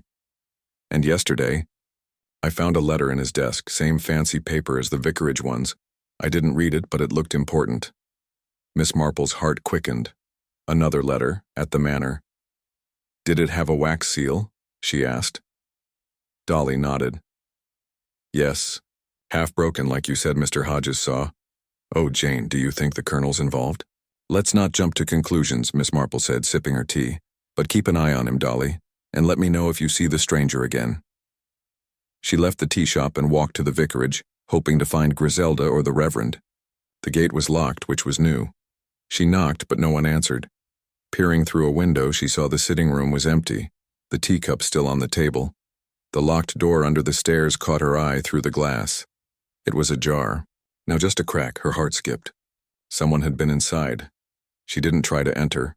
Too risky. But she noticed fresh footprints in the garden leading to the hedge. They matched the ones in the woods. She followed them, finding a torn piece of paper caught in the brambles. It was another note in the same handwriting. No more excuses, midnight or the village knows. She tucked it away, her mind racing. The blackmailer was pressing harder and the motive was clearer. Money, secrets, or both. Back at her cottage, she sat by the fire, pulling out her notebook. She added, burned ash in woods, new note, midnight meeting, letter at manor, ajar door, footprints to hedge. She studied the button, the envelope scrap, the receipt, the fabric, the notes, the crest, the wax seal, the ticket. They pointed to someone from London, someone with power. The motive was blackmail, but whose secrets were they after? The Reverend's, the Colonel's, or someone else in the village? The village clock struck 6. Miss Marple closed her notebook and stared into the flames. The motive was coming into focus, but the puzzle wasn't complete. She thought about people she'd known, people who hid. Secrets for money, like Mr. Harris, who sold gossip to newspapers, or young Mary, who stole to pay debts. Secrets were currency, and someone was cashing in. Tomorrow she'd watch the woods at midnight. The stranger was meeting someone, and she'd find out who. The shadows in St. Mary Mead were growing, but Miss Marple was ready to shine a light on them, one clue at a time. Chapter 8. The Disappearing Guest. The night in St. Mary Mead was dark, with a thin moon hidden behind heavy clouds. The air was cold, smelling of damp earth and pine, and the village was silent except for the soft hoot of an owl. The clock tower struck 11, its chimes echoing like a warning. Miss Jane Marple sat by her cottage fire, her sharp blue eyes fixed on the flames. Her knitting lay untouched, her mind too full of clues to rest. The blackmail letters, the stranger in the dark coat, the locked door at the vicarage, the train receipt, the blue fabric, the metal button, the burned ash in the woods, and the threatening notes. They were all pieces of a puzzle, and she was determined to solve it. Yesterday's discoveries had tightened the web. The note about a midnight meeting, the letter at the manor, the ajar door at the vicarage, and the Reverend's meeting with the stranger in the woods pointed to a blackmail scheme with deep roots. The motive was clearer. Secrets, money, or both, but who was the target? Reverend Clement, Colonel Bantry, or someone else in the village? The stranger's one-way ticket to London suggested he might leave soon, but his lingering presence told her he wasn't done. Tonight she'd watch the woods at midnight to see who he met. The truth was close, and she wouldn't let it slip away. Miss Marple pulled on her dark coat, swapped her scarf for a black shawl, and grabbed her umbrella. It wasn't for rain tonight. It was for protection. She slipped the button, envelope, scrap, train receipt, blue fabric, and notes into her pocket, along with a small flashlight. She locked her cottage door and stepped into the night, her shoes silent on the damp grass. The village was asleep, its cottages dark, their windows like closed eyes. She moved carefully, avoiding the main lane, sticking to the shadows of hedges and fences. The woods were a short walk past the vicarage, their trees looming like silent guards. The path was muddy, and she used her umbrella to steady herself, her flashlight off to avoid being seen. The air was thick with the scent of moss and decay. She reached the clearing where she'd found the burned ash and tire mark, crouching behind a thick oak. Her heart beat faster, but her face stayed calm. She checked her watch, 11:30. She settled in, her eyes adjusting to the dark, listening for any sound. At midnight, the woods came alive with a rustle. Footsteps crunched on leaves, heavy and quick. A figure appeared, the stranger, tall, dark coat, hat pulled low. He carried a small bag, just as Mrs. Baker had said. He stopped in the clearing, his breath visible in the cold air. Miss Marple held her breath, her hand tight on her umbrella. Another figure emerged from the shadows, shorter, wearing a hooded cloak. Not the Reverend, she thought. Someone new. The two spoke in low voices, too quiet for her to hear clearly. She caught snippets. You promised. No more delays. The money. The stranger's voice was rough with a city accent, maybe London. The cloaked figure's voice was softer, nervous, but she couldn't tell if it was a man or woman. The stranger handed over a small package, and the cloaked figure gave him a thick envelope. A payoff, Miss Marple thought. Blackmail money. The cloaked figure turned to leave, but their hood caught on a branch, pulling it back. In the faint moonlight, Miss Marple glimpsed a pale face and dark hair, but the figure quickly pulled the hood up and hurried away toward the manor. The stranger lingered, lighting a cigarette. The smell was sharp, foreign, like the butts Mr. Gibbs had found. He dropped the match, still burning, and walked toward the village. Miss Marple waited until he was gone, then crept forward. She picked up the match with her handkerchief, noting its foreign brand, and found a fresh footprint in the mud, smaller than the stranger's, like the cloaked figure's. She followed the cloaked figure's path toward the manor, moving silently. The manor's gates were locked, but a side path led to a servant's entrance, its gate ajar. She didn't go in, too risky, but she noticed a fresh scuff mark on the path like someone had slipped. Nearby, a small object glinted in the grass, a silver locket, its chain broken. She picked it up, careful not to leave prints. Inside was a tiny photo of a young woman, dark-haired with a shy smile. Not Griselda, but familiar. Miss Marple tucked the locket into her pocket, her mind racing. Who was this woman? The cloaked figure? She returned to the village, her heart pounding, but her steps steady. The clock struck 1 as she reached her cottage. She locked the door and sat by the fire, pulling out her notebook.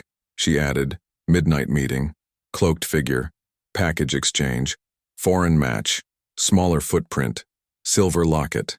She studied the locket, the button, the receipt, the fabric, the notes. The photo in the locket nagged at her. She'd seen that face before, maybe in the village or at the manor. The next morning she woke early, the fog still clinging to St. Mary Mead. She headed to the tea shop where Dolly Bantry was already, gossiping with Mrs. Price and Mrs. Baker. Jane, Dolly called, her scarf bright. You look like you've been up to something. Miss Marple sat, ordering tea. Just a walk, Dolly. Have you seen anyone new at the manor? A young woman, perhaps, with dark hair? Dolly frowned. Well, there's Clara, our new maid. Dark hair, shy. Came from London a week ago. Why? Miss Marple's heart quickened. Clara. The locket's photo. Is she still at the manor? She asked. Dolly shrugged. Haven't seen her today. She's quiet, keeps to herself. Why the interest? Just curious, Miss Marple said, sipping her tea. Any news about the stranger? Mrs. Price leaned in. I saw him last night near the station again, had a bag like he was leaving, but he didn't get on the train. Mrs. Baker nodded. And I found something odd in my shop. A note slipped under the door, same messy writing as those letters. Said, keep quiet or you're next. Scared me silly. Miss Marple's eyes narrowed. Another note threatening the village. The blackmailer was bold, targeting more than the vicarage. She thanked them and walked to the police station. Constable Polk was at his desk, sipping tea. "Miss Marple," he said, "got that fingerprint back yet?" "Not yet," she said, showing him the new note from the woods and the match. "I found these last night. And this." She pulled out the locket, careful not to touch it. Polk's eyes widened. "You've been busy. Where'd you get this?" "In the woods," she said, keeping it vague. "Near the manor. Do you know a Clara, the Bantry's new maid?" Polk nodded. "Seen her around. Quiet girl. Came from London. Why?" "Just a hunch," Miss Marple said. "Can you check the locket for prints?" "I'll send it with the letter," Polk said. "But you need to stop wandering at night, Miss Marple. It's not safe." She smiled. "I'm just an old lady, Constable. Nobody notices me." She left the station and headed to the vicarage. The gate was still locked, but a window was open, curtains fluttering. She knocked, but no one answered. Peering inside, she saw the sitting room was empty, the teacup gone. The locked door under the stairs was closed again, but a faint scratch mark on the floor caught her eye like something heavy had been dragged. She made a mental note and checked the garden. The footprints from yesterday were gone, but a fresh cigarette butt lay near the hedge, foreign brand. She walked to the manor, hoping to see Clara. Dolly was in the garden, pruning roses. "Jane, twice in 2 days," she said. "What's up? Is Clara here?" Miss Marple asked. "I'd like to meet her." Dolly frowned. "She didn't show up today. Odd, she's usually punctual. The colonel's annoyed. Says she left without notice." Miss Marple's heart sank. Clara. Gone. The cloaked figure? She thanked Dolly and headed home, her mind buzzing. The disappearing maid, the midnight meeting, the new note. It was all connected. At her cottage, she sat by the fire, adding to her notebook, "Clara missing." Locket with photo, threatening note to Mrs. Baker, dragged mark at vicarage. She studied the clues. The locket's photo staring back. Clara was the key, she felt it. The village clock struck 6. Miss Marple closed her notebook, the fire's glow warm on her face. The disappearing guest had left a trail, and she'd follow. Tomorrow she'd check the station and ask about Clara's past. St. Mary Mead was hiding a secret, and Miss Marple was closing in, one clue at a time. Chapter 9. Clues in the Rose Garden. The morning in St. Mary Mead was damp, with a light drizzle pattering on the cobblestone lanes. The air smelled of wet roses and chimney smoke, and the village was hushed, as if holding its breath. The clock tower chimed 8, its sound muffled by the mist. Miss Jane Marple stood at her cottage window, her sharp blue eyes scanning the quiet village. Her knitting lay forgotten, her mind tangled with clues. The blackmail letters, the stranger in the dark coat, the locked door at the vicarage, the train receipt, the blue fabric, the metal button, the burned ash, the midnight meeting, and the silver locket with Clara's photo. Each was a thread in a growing web, and the disappearance of Clara, the manor's new maid, was the latest knot. Yesterday's midnight stakeout had been revealing. The cloaked figure, likely Clara, meeting the stranger, the exchanged package, and the threatening note to Mrs. Baker pointed to a blackmail scheme spreading beyond the vicarage. Clara's sudden absence worried Miss Marple. Was she the cloaked figure, a victim or part of the plot? The locket's photo nagged at her. She'd seen that face somewhere, maybe in a village shop or at church. Today, she'd visit the manor's rose garden where the stranger had been seen and ask about Clara's past. The truth was close, and she wouldn't let it slip away. Miss Marple pulled on her dark coat, tied a waterproof scarf, and grabbed her umbrella. The drizzle was light, but she liked to be prepared. She locked her cottage door and stepped into the wet morning, her shoes splashing softly. The village was quiet, with few people out. Mr. Hodges, the postman, pedaled past, his raincoat dripping. Mrs. Price's butcher shop was open, but she was inside, peering through the window. The school children were absent, likely kept indoors by the weather. Miss Marple noticed everything, the way Mrs. Price's curtain twitched, the muddy tire tracks near the post office, the heavy silence over St. Mary Mead. She headed to the manor, taking a shortcut past the church. The graveyard was soggy, the scratched headstone glistening with rain. She checked the spot where the shovel had been. Gone now, but the grass was still flattened. A fresh cigarette butt lay nearby, its foreign smell sharp even in the damp air. She picked it up with her handkerchief, adding it to her pocket with the button, envelope scrap, train receipt, blue fabric locket, and notes. The stranger was careless, she thought, leaving clues everywhere. The manor loomed through the mist, its stone walls gray and solemn. The iron gates were locked, but the side path to the rose garden was open, its gate swinging in the breeze. Miss Marple slipped through, her umbrella shielding her from the drizzle. The rose garden was a maze of thorny bushes, their petals drooping under the rain.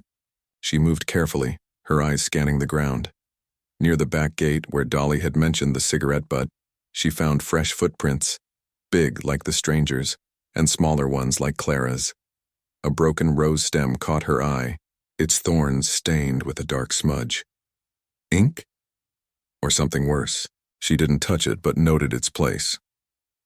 Deeper in the garden, she found a small patch of disturbed earth, like someone had dug and covered it quickly. She knelt, using her umbrella to poke the soil. Something glinted, a tiny key, rusted, but sturdy. She picked it up with her handkerchief, turning it over. It was small, like it fit a lockbox or a door. The locked door at the vicarage, she thought. Her heart quickened. Was this the key? Or something else? She tucked the key into her pocket and stood, hearing a rustle in the bushes. She froze, gripping her umbrella. A figure moved in the mist. Tall, dark coat, hat pulled low. The stranger. He didn't see her, his head bent as he hurried toward the manor's back door. He carried a small bag like the one from the midnight meeting. Miss Marple stayed still, her breath shallow, until he disappeared inside. The manor? Why was he there? She crept closer, staying in the shadows of the rose bushes. The back door was ajar, a faint light spilling out. She heard voices, low, urgent. One was the stranger's, rough and city-like. The other was deeper, familiar, but muffled. The colonel. She couldn't be sure. The voices stopped and the door clicked shut. Miss Marple didn't follow, too dangerous. But she noted the muddy footprints leading inside, matching the ones in the garden. She left the rose garden and knocked on the manor's front door. Dolly Bantry answered, her scarf damp from the rain. "Jane, you're soaked. Come in, warm up." Miss Marple stepped into the warm hall, the chandelier glowing, softly. "Thank you, Dolly. I was in the rose garden looking at your lovely flowers." Dolly led her to the drawing room where a fire crackled. "In this weather? You're braver than me. Any news about Clara?" Miss Marple sat, her coat steaming by the fire. "Not yet. Tell me about her. When did she arrive? Did she say anything? About her past?" Dolly frowned, pouring tea. "She came about a week ago from London. Quiet girl, kept to herself. Said she worked in a big house there, but didn't say which. The colonel hired her on a friend's recommendation. She was good at her job, but always looking out windows like she was waiting for someone." Miss Marple's ears pricked up. Waiting for someone. The stranger? Did she ever mention the vicarage? Or letters? Dolly shook her head. Not a word. But I found something in her room after she left. A scrap of paper with a phone number. London Exchange. I gave it to the colonel, but he said it was nothing. Miss Marple's mind clicked. A London phone number, another clue. "Where's the colonel now?" she asked. "In his study," Dolly said. "Been there all morning. Fussing with papers, he's been so grumpy lately." Miss Marple sipped her tea, watching the fire. The colonel's behavior, the stranger in the manor, Clara's disappearance. It was all connected. She stood, smoothing her coat. "I'll visit the vicarage next, Dolly. Keep an eye out for anything unusual." Dolly grabbed her arm. "Be careful, Jane. This stranger business is scary." Miss Marple smiled. "I'm just an old lady, Dolly. Nobody notices me." She left the manor and walked to the vicarage, the drizzle soaking her scarf. The gate was unlocked now, but the house looked empty. She knocked, and Griselda opened the door, her face pale and her hair messy. "Miss Marple, I didn't expect you." "I was nearby," Miss Marple said, stepping inside. The sitting room was tidy, but the locked door under the stairs was closed tight again. "Are you feeling better, Griselda?" Griselda nodded, her hands twisting. "A bit. Clement's at the church. It's been quiet." Miss Marple's eyes flicked to the door. "That locked door," she said casually. "Have you opened it recently?" Griselda's face froze. "No, it's just storage. Old books, you know." Miss Marple nodded, but she didn't believe her. She pulled the tiny key from her pocket, holding it up. "I found this in the manor garden. Could it fit that door?" Griselda's eyes widened, then dropped. "I don't know. I'll ask Clement." Miss Marple tucked the key away. "No need to trouble him. I'll check myself later." She left the vicarage, noting Griselda's nervous glance at the door. At the tea shop, Mrs. Price and Mrs. Baker were whispering. "Jane," Mrs. Price called. "Heard about Clara? She's gone just like that."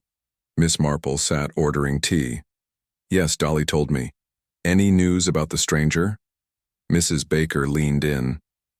"I saw him last night near the manor. Had a lantern. Again, like he was searching.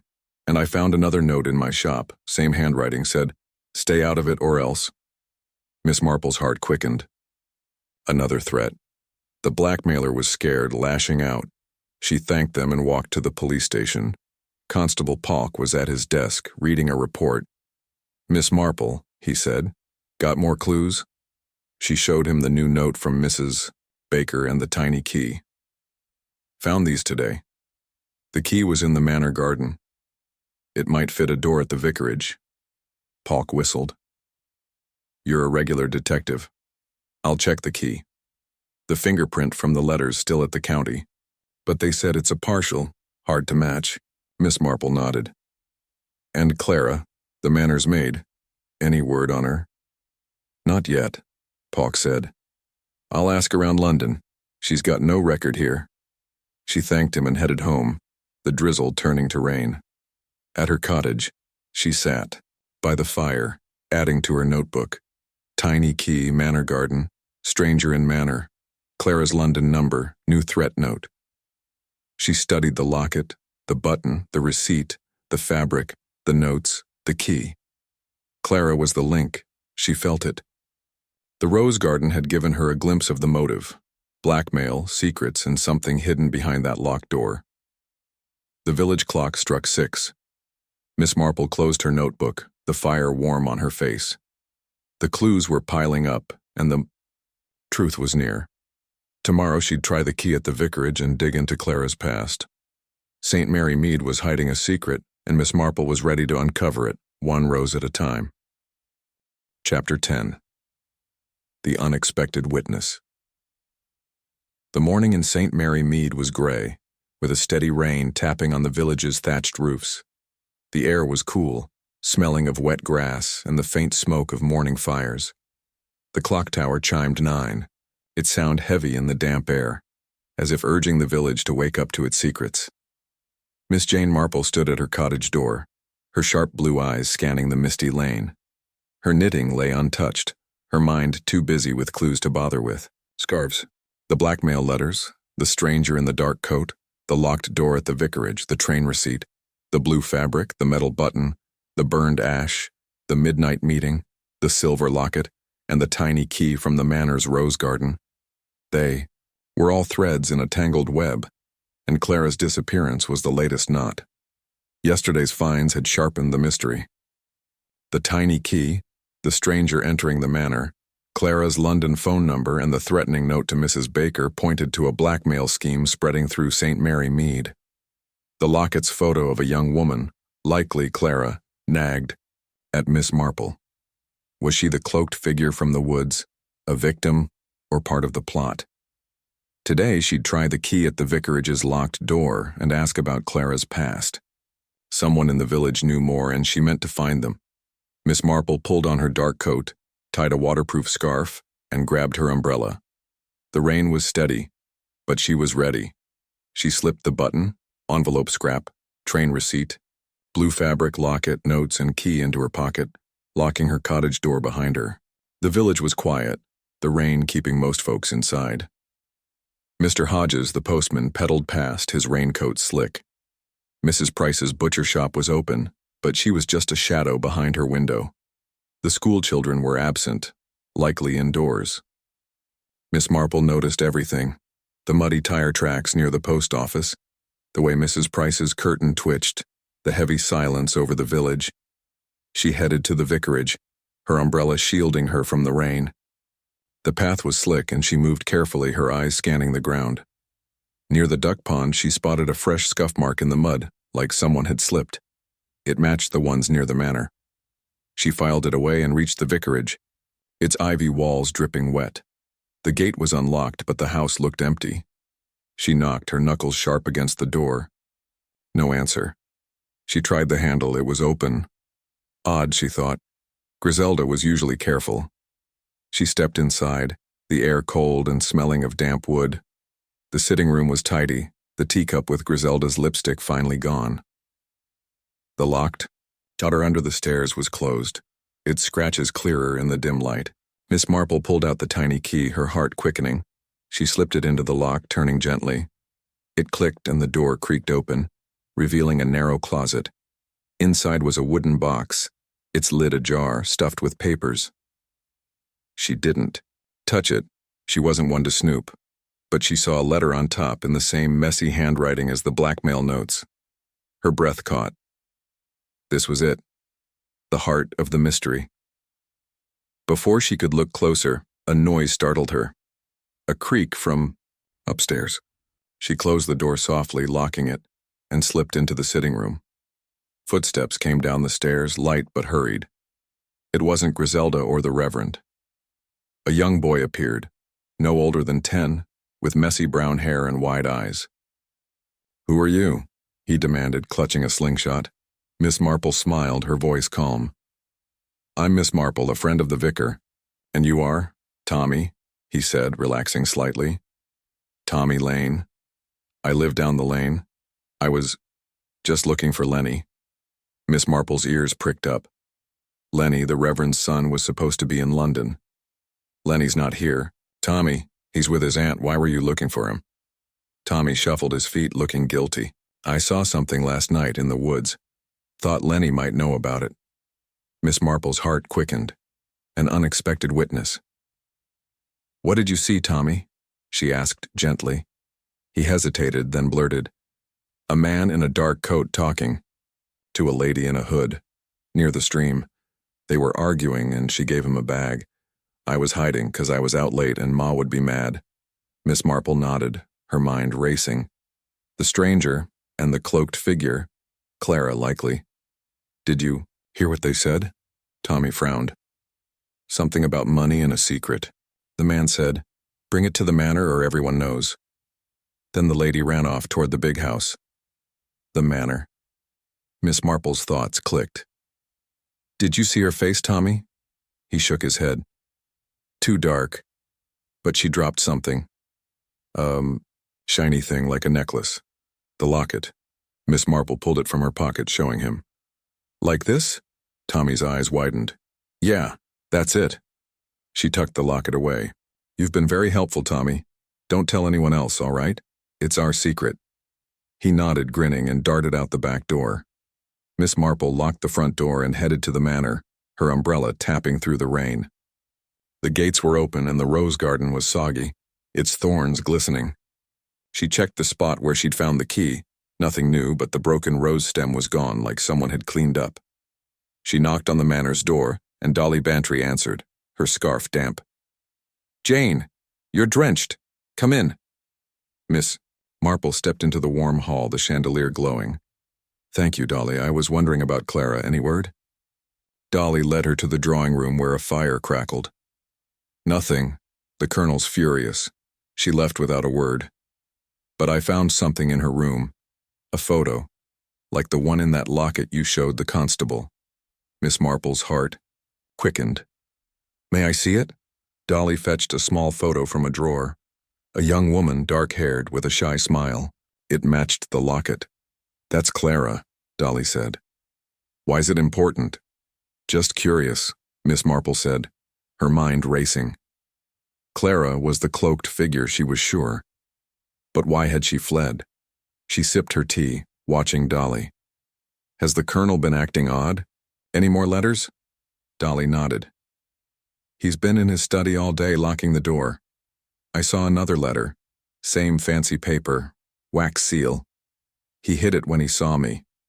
Miss Marple filed it away. The Colonel was involved somehow. She stood, smoothing her coat. "I'll visit the station next, Dolly. Keep an eye on things." She walked to the village station, the rain heavier now. Mr. Cole, the station master, was inside, reading a newspaper. "Miss Marple," he said, "not a day for travel, is it?" "I'm checking on Clara," she said.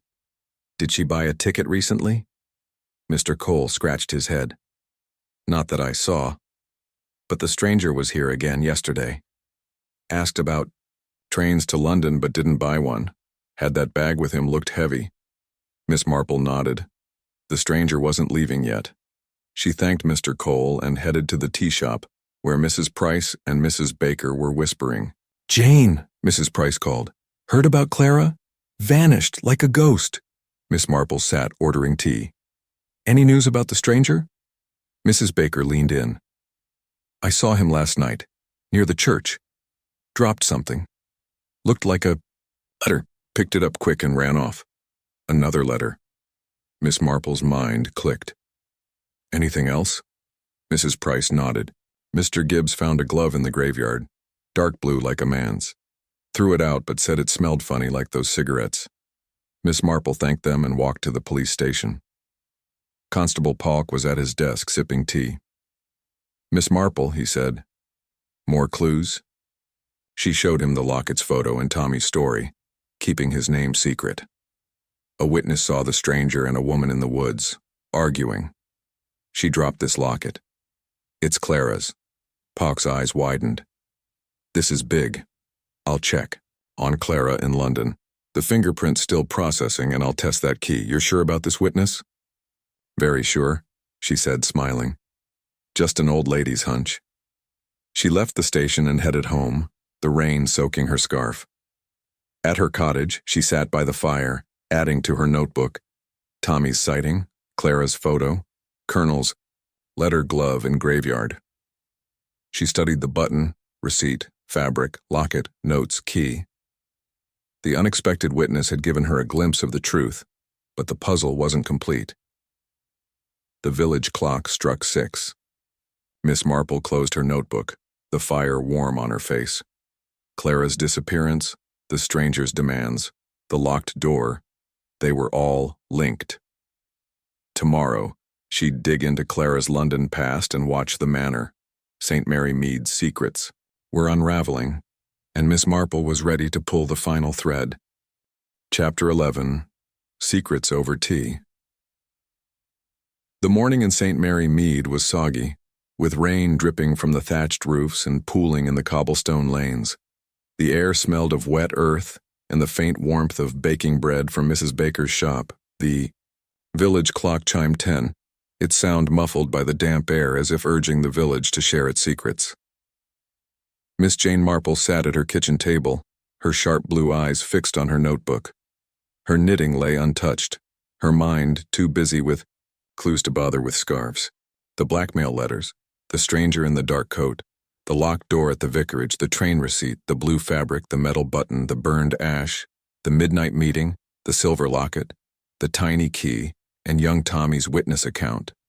They were all threads in a tangled web, and Clara's disappearance was the knot at its center. Yesterday's discoveries had tightened the mystery. Tommy's story of seeing the stranger and a cloaked woman, likely Clara, arguing in the woods, the matching locket photo, and the threatening note to Mrs. Baker pointed to a blackmail scheme spreading through the village. The tiny key had opened the vicarage's locked door, revealing a box of papers, one with the same messy handwriting as the blackmail notes. Clara's sudden absence and her London past were key, Miss Marple was sure. Today she'd dig into Clara's background, through village gossip and check with Constable Polk on the fingerprint and key. The truth was close, and she wouldn't let it slip away. Miss Marple pulled on her dark coat, tied a waterproof scarf, and grabbed her umbrella. The rain was lighter now, but she was ready for anything. She slipped the button, envelope scrap, train receipt, blue fabric, locket, notes, and key into her pocket, locking her cottage door behind her. The village was quiet, the rain keeping most folks inside. Mr. Hodges, the postman, pedaled past, his raincoat slick with water. Mrs. Price's butcher shop was open, but she was just a shadow behind her window watching. The school children were indoors, their usual chatter gone. Miss Marple noticed everything, the muddy tire tracks near the post office, the way Mrs. Price's curtain twitched, the heavy silence over St. Mary Mead.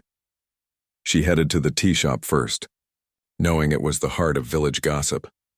The bell jingled as she entered, and the warm smell of tea and scones greeted her. Dolly Bantry was there, her scarf bright, surrounded by Mrs. Price, Mrs. Baker, and old Mrs. Gibbs, the groundskeeper's wife. "Jane," Dolly called, waving her over. "You're out in this weather? Come, have some tea." Miss Marple sat, ordering a pot of Earl Grey. "Thank you, Dolly. I was wondering about Clara, the manor's maid. Any word on where she came from in London?" Mrs. Baker leaned in, her apron dusted with flour. "I heard something from my cousin in London. She said Clara worked at a fancy house in Mayfair for a rich family, the Warrens. Left suddenly, about 2 weeks ago. Nobody knows why." Miss Marple's heart quickened. The Warrens. The name was familiar, maybe from a newspaper. "Did your cousin say anything else about her?" she asked. Mrs. Baker nodded. "Said Clara was quiet but good at her job. Always writing letters, though. Messy handwriting, my cousin said. She saw her post one to a village, maybe this one. Miss Marple's mind clicked. Clara's messy handwriting, could she have written the blackmail letters? "Interesting," she said, sipping her tea. "Any news about the stranger?"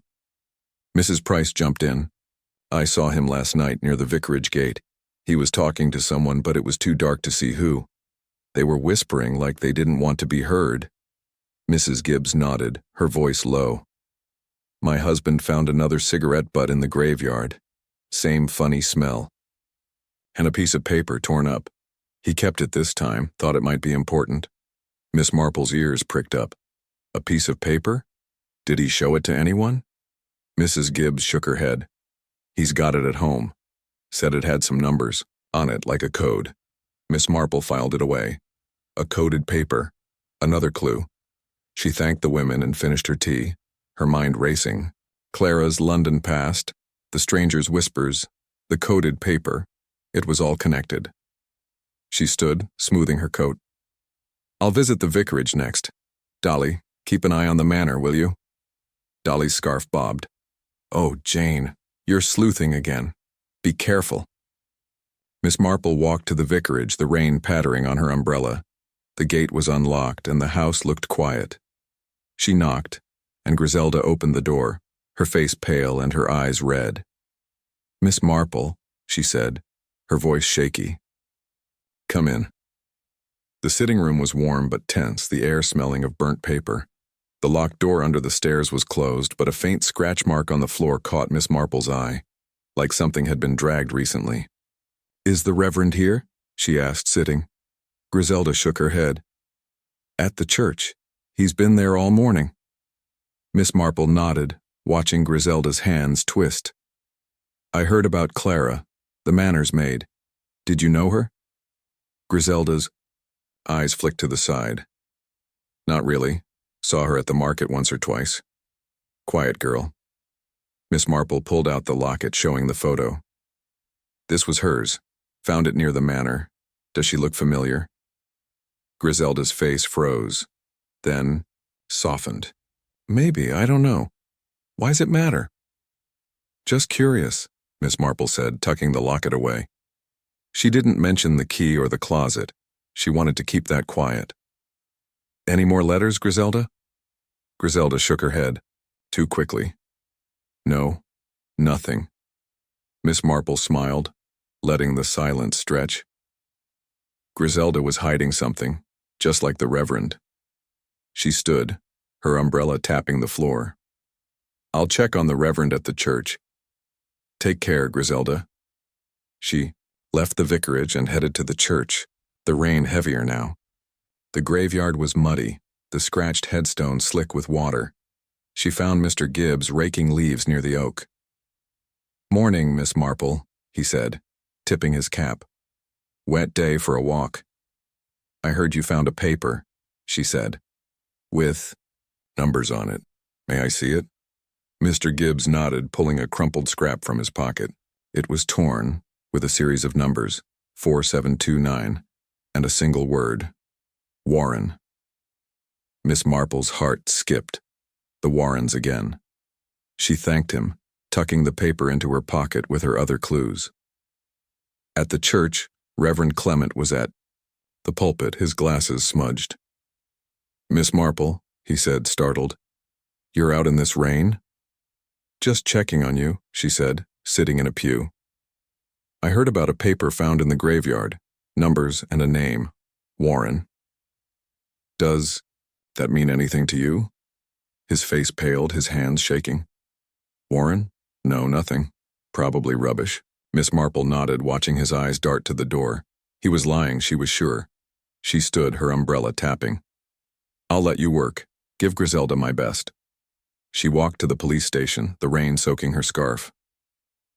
Constable Polk was at his desk reading a report. "Miss Marple," he said. "More clues?" She showed him the numbered paper and the locket. "Found this in the graveyard. And I heard Clara worked for the Warrens in London. Can you check on them?" Polk nodded.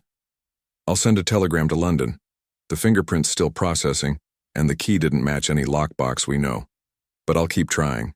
Miss Marple thanked him and headed to the tea shop again, where Dolly was still gossiping. "Jane," she called. "Back already?" Miss Marple sat, ordering another tea. "I heard Clara worked for the Warrens in London, and a paper in the graveyard mentioned their name. Does the Colonel know them?" Dolly's eyes widened. "The Warrens? I think he does. He mentioned a business deal with a Warren family last year, something about property. He didn't like them much." Miss Marple's mind clicked. The Colonel, the Warrens, Clara, it was all linked.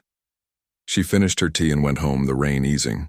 At her cottage, she sat by the fire, adding to her notebook Clara's Warren connection, numbered paper, Colonel's business deal. She studied the button, receipt, fabric, locket, notes, key paper. The secrets over tea had brought her closer, but the puzzle wasn't solved. The village clock struck 6. Miss Marple closed her notebook, the fire warm on her face. The Warrens were the key, she felt it. Tomorrow she'd dig deeper into their link to the Colonel and Clara. St. Mary Mead's secrets were spilling, and Miss Marple was ready to catch them, one sip at a time. Chapter 12. A Tangled Web of Alibis. The morning in St. Mary Mead was dreary, with a cold mist clinging to the village like a damp shawl. The air smelled of wet stone and the faint sweetness of Mrs. Baker's fresh scones. The clock tower chimed. 11, its sound soft but sharp, as if nudging the village to reveal its secrets. Miss Jane Marple sat by her cottage fire, her sharp blue eyes scanning her notebook. Her knitting lay untouched, her mind too busy with clues to bother with needles. The blackmail letters, the stranger in the dark coat, the locked door at the vicarage, the train receipt, the blue fabric, the metal button, the burned ash, the midnight meeting, the silver locket, the tiny key, Tommy's witness account, and the paper with the name Warren. They were all threads in a growing web, and the Warren family was the latest twist. Yesterday's tea shop gossip had been revealing. Clara's link to the Warrens, a rich London family, and the Colonel's business deal with them pointed to a motive tied to money and secrets. The numbered paper from the graveyard, with Warren scrawled on it, suggested Clara knew something dangerous. Was she the blackmailer, a victim, or both? Miss Marple's thoughts turned to the Colonel's jumpy behavior, Griselda's lies, and the Reverend's nervous glances. Everyone had a story, but not all of them were true. Today she'd dig into the Warrens, question the Colonel, and check the vicarage again. The truth was close, and she wouldn't let it hide. Miss Marple pulled on her dark coat, tied a waterproof scarf, and grabbed her umbrella. The mist was thick, but she knew the village paths by heart. She slipped the button, envelope, scrap, train, receipt, blue fabric, locket, notes, key, and numbered paper into her pocket, locking her cottage door behind her. The village was quiet, the mist muffling footsteps. Mr. Hodges, the postman, pedaled slowly, his raincoat dripping. Mrs. Price's butcher shop was open, but she was inside, her shadow moving behind the glass. The school children were indoors, their laughter gone. Miss Marple noticed everything: the muddy tire tracks near the church, the way Mrs. Price's curtain twitched, the heavy silence over St. Mary Mead. She headed to the manor first, hoping to catch the colonel. The iron gates were locked, but the side path to the rose garden was open. The garden was soggy, the roses drooping under the mist. She checked the spot where she'd found the tiny key. Nothing new, but a fresh footprint caught her eye. Smaller than the stranger's, like Clara's. Nearby, a torn piece of cloth hung on a thorn, dark blue, matching the fabric from the church. She tucked it into her pocket, her heart quickening. The clues were piling up. She knocked on the manor's door, and Dolly Bantry answered, her scarf bright against the gray morning. "Jane, you're out in this mist? Come in, warm up." Miss Marple stepped into the warm hall, the chandelier glowing dimly. "Thank you, Dolly. Is the colonel here? I'd like a word." Dolly led her to the drawing room, where a fire crackled. "He's in his study as usual. Been locked in there all morning. Want me to get him?" Miss Marple nodded, sitting by the fire. The colonel appeared, his gray mustache twitching, his eyes wary. "Miss Marple," he said, his voice gruff. "What's this about?" "Just a chat," she said, smiling. "I heard you had a business deal with the Warrens in London. Can you tell me about it?" His face tightened, his hands clenching. "Old business, nothing important. Sold some property to them last year." "Why?" Miss Marple watched him closely. "Clara, your maid, worked for the Warrens, and a paper in the graveyard mentioned their name. Do you know why?" The colonel's eyes narrowed. "Clara. She was just a maid. I don't know anything about papers, probably rubbish." Miss Marple nodded, letting the silence stretch. He was lying, she was sure. "Where were you last night, Colonel? Around midnight?" He stiffened. "In bed, of course. Where else?" Dolly chimed in, her scarf bobbing. "He was up late, actually, said he was checking the gates, been doing that a lot." The colonel shot her a look, then stood. "I've got work to do, excuse me." He left, his footsteps heavy. Miss Marple sipped her tea, her mind racing. The colonel's alibi was shaky, and his link to the Warrens was no coincidence. She stood, smoothing her coat. "Thank you, Dolly. I'll visit the vicarage next. Keep an eye on him, will you?" Dolly's eyes widened. "You think he's involved, Jane?" "Just curious," Miss Marple said, smiling. She walked to the vicarage, the mist clinging to her scarf. The gate was unlocked and the house looked quiet. She knocked and Griselda opened the door, her face pale. "Miss Marple," she said, her voice shaky. "Come in." The sitting room was warm but tense, the air smelling of burnt paper again. The locked door under the stairs was closed, but a faint mark on the floor suggested it had been opened recently. "Is the Reverend here?" Miss Marple asked, sitting. Griselda shook her head. "At the church. He's been there all day." Miss Marple watched her twist her hands. "Griselda, I heard Clara worked for the Warrens in London. Did she ever mention them?" Griselda's eyes flicked away. "No, I barely knew her. Just saw her at the market." Miss Marple pulled out the numbered paper with Warren on it. "This was found in the graveyard. Does it mean anything to you?" Griselda's face froze. "No, nothing. Just a name." Miss Marple nodded, tucking the paper away. Griselda was lying too. "Where were you last night, Griselda? Around midnight?" Griselda hesitated. "In bed. I was tired." Miss Marple smiled, letting the silence stretch. Another shaky alibi. She stood, her umbrella tapping. I'll check on the Reverend. Take care, Griselda. She headed to the church, the mist thicker now. The graveyard was muddy, the scratched headstone slick. She found Mr. Gibbs raking leaves. "Morning, Miss Marple," he said. "Found something else, a button, like the one you mentioned, near the oak." He handed her a small metal button, identical to the one in her pocket, with the same crest. Her heart quickened. "Thank you, Mr. Gibbs. Where was the stranger last night?" "Saw him by the manor," he said, "talking to someone in a cloak. Couldn't see who." Miss Marple thanked him and went to the tea shop where Dolly, Mrs. Price, and Mrs. Baker were gossiping. "Jane," Dolly called. "What's the news?" Miss Marple sat ordering tea. "I heard Clara worked for the Warrens, and the Colonel had a deal with them. Any word on the stranger?" Mrs. Price leaned in. "I saw him last night near the station. Dropped a cigarette case, silver, with a crest. Picked it up quick." Miss Marple's mind clicked. A crest. Like the button. "Anything else?" Mrs. Baker nodded. "Found another note in my shop. Same handwriting. Said, 'Keep quiet or you're done.' Scared me to bits." Miss Marple thanked them and walked to the police station. Constable Polk was at his desk sipping tea. "Miss Marple," he said. "More clues?" She showed him the new button and the note from Mrs. Baker. And Clara worked for the Warrens, in London. The Colonel knew them too. "Can you check their records?" Polk nodded. "I'll send another telegram. The fingerprint's a dead end, too smudged. But the key fits a lockbox, not a door. Still looking for it." Miss Marple thanked him and headed home, the mist easing. At her cottage, she sat by the fire, adding to her notebook. Colonel's alibi, Griselda's lie, second button, cigarette case, Warren connection, new threat note. She studied the clues, the buttons, receipt, fabric, locket, notes, key, paper.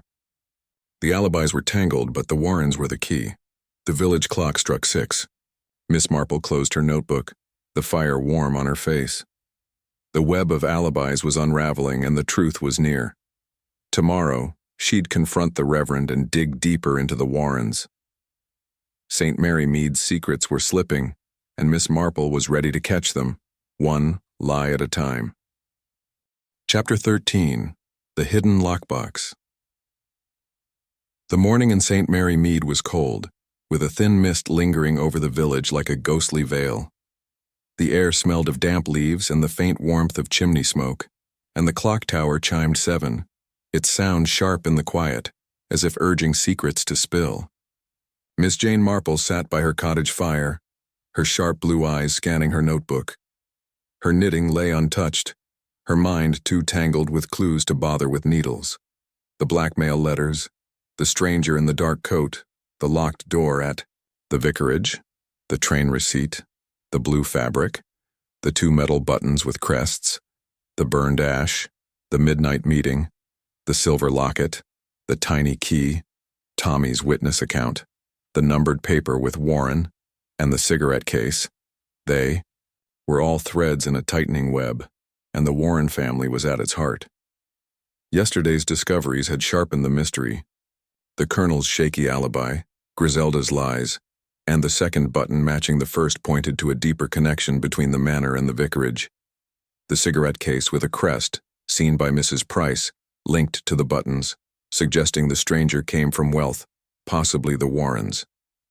Constable Polk's mention that the tiny key fit a lockbox, not a door, had set Miss Marple's mind racing.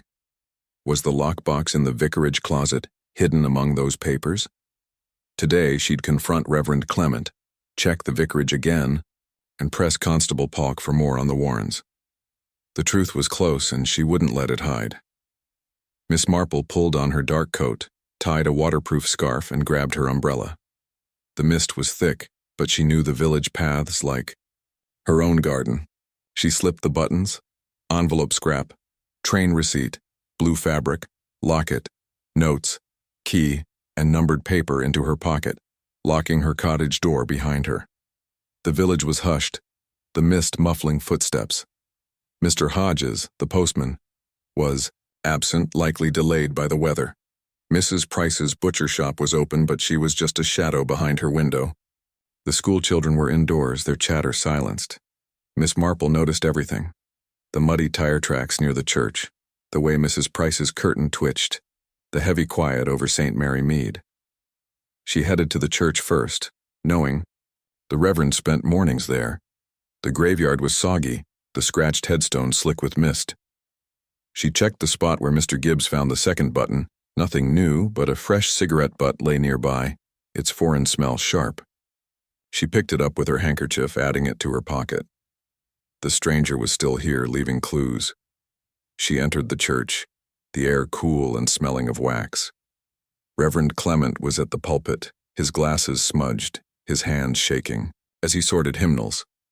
"Miss Marple," he said, startled. "You're early today." "I needed a word," she said, sitting in a pew. "About the Warrens.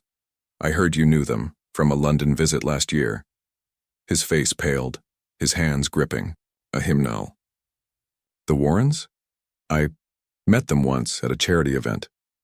"Why?" Miss Marple watched him closely. "Clara, the manor's maid, worked for them, and a paper in the graveyard had their name. Were you in the woods 2 nights ago, meeting someone?" "Thuck." Reverend's eyes darted to the door. "The woods? No, I was home, in bed."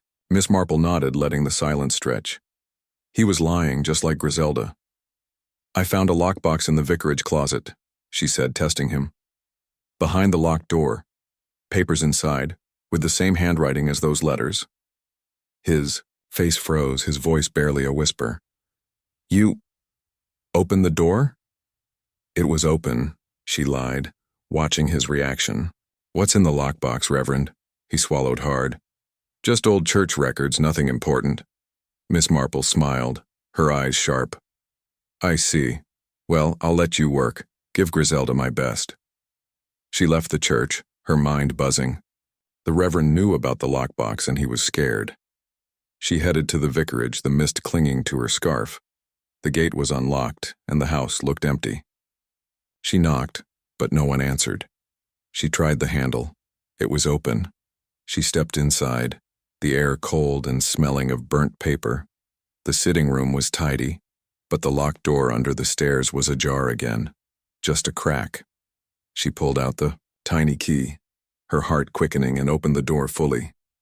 The closet was narrow, the wooden box still there.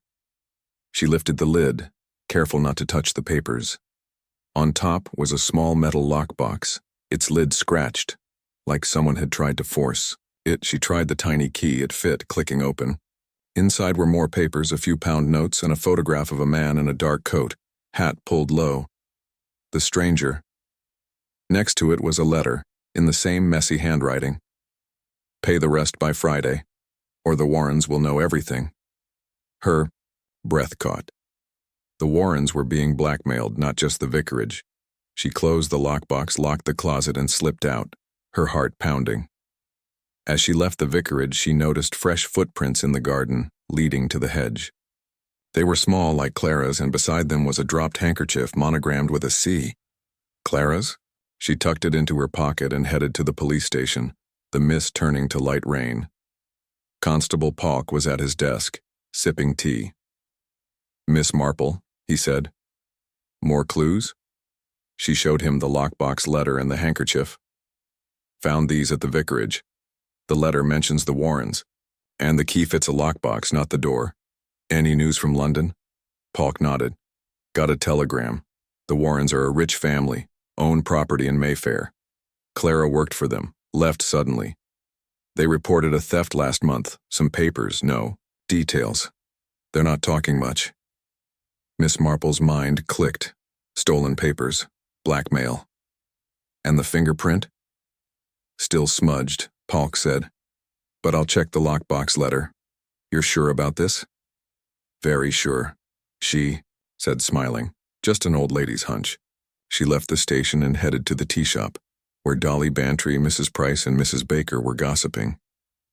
"Jane," Dolly called. "You look like you found something." Miss Marple sat, ordering tea. "I heard the Warrens had a theft. Papers, maybe important ones." Does the colonel know more? Dolly's scarf bobbed. He's been odd about them. Said they cheated him in that property deal. Burned some papers last week, wouldn't tell me why. Miss Marple's heart quickened. Burned papers, like the ash in the woods. Any sign of Clara? She asked. Mrs. Price leaned in. I saw a girl like her yesterday near the station. Hood up, carrying a bag. Looked scared. Miss Marple nodded, sipping her tea. Clara was still here hiding. She thanked them and walked to the manor, hoping to catch the colonel. Dolly answered, her face worried. Jane, the colonel's gone to London. Left this morning, said it was urgent. Miss Marple's mind raced. London, the Warrens. Did he take anything with him? A briefcase, Dolly said. Locked tight. He was in a hurry. Miss Marple thanked her and headed home. The rain, easing. At her cottage, she sat by the fire, adding to her notebook, lockbox with letter, stranger's photo, handkerchief with C, Colonel to London, Warren theft. She studied the buttons, receipt, fabric, locket, notes, key, paper, handkerchief. The lockbox was the heart of it, and the Warrens were the key. The village clock struck 6. Miss Marple closed her notebook, the fire warm on her face. The alibis were crumbling and the truth was near. Tomorrow she'd follow the colonel's trail and find Clara. St. Mary Mead's secrets were unraveling, and Miss Marple was ready to pull the final thread. Chapter 14. The trail to London, the morning in St. Mary Mead was chilly, with a pale sun breaking through the mist, casting long shadows across the village. The air smelled of damp grass and the faint tang of coal smoke from cottage chimneys. The clock tower chimed 8, its sound clear but urgent, as if pushing the village to reveal its secrets. Miss Jane Marple stood at her cottage window, her sharp blue eyes scanning the quiet lane. Her knitting lay untouched, her mind too busy, with clues to bother with scarves.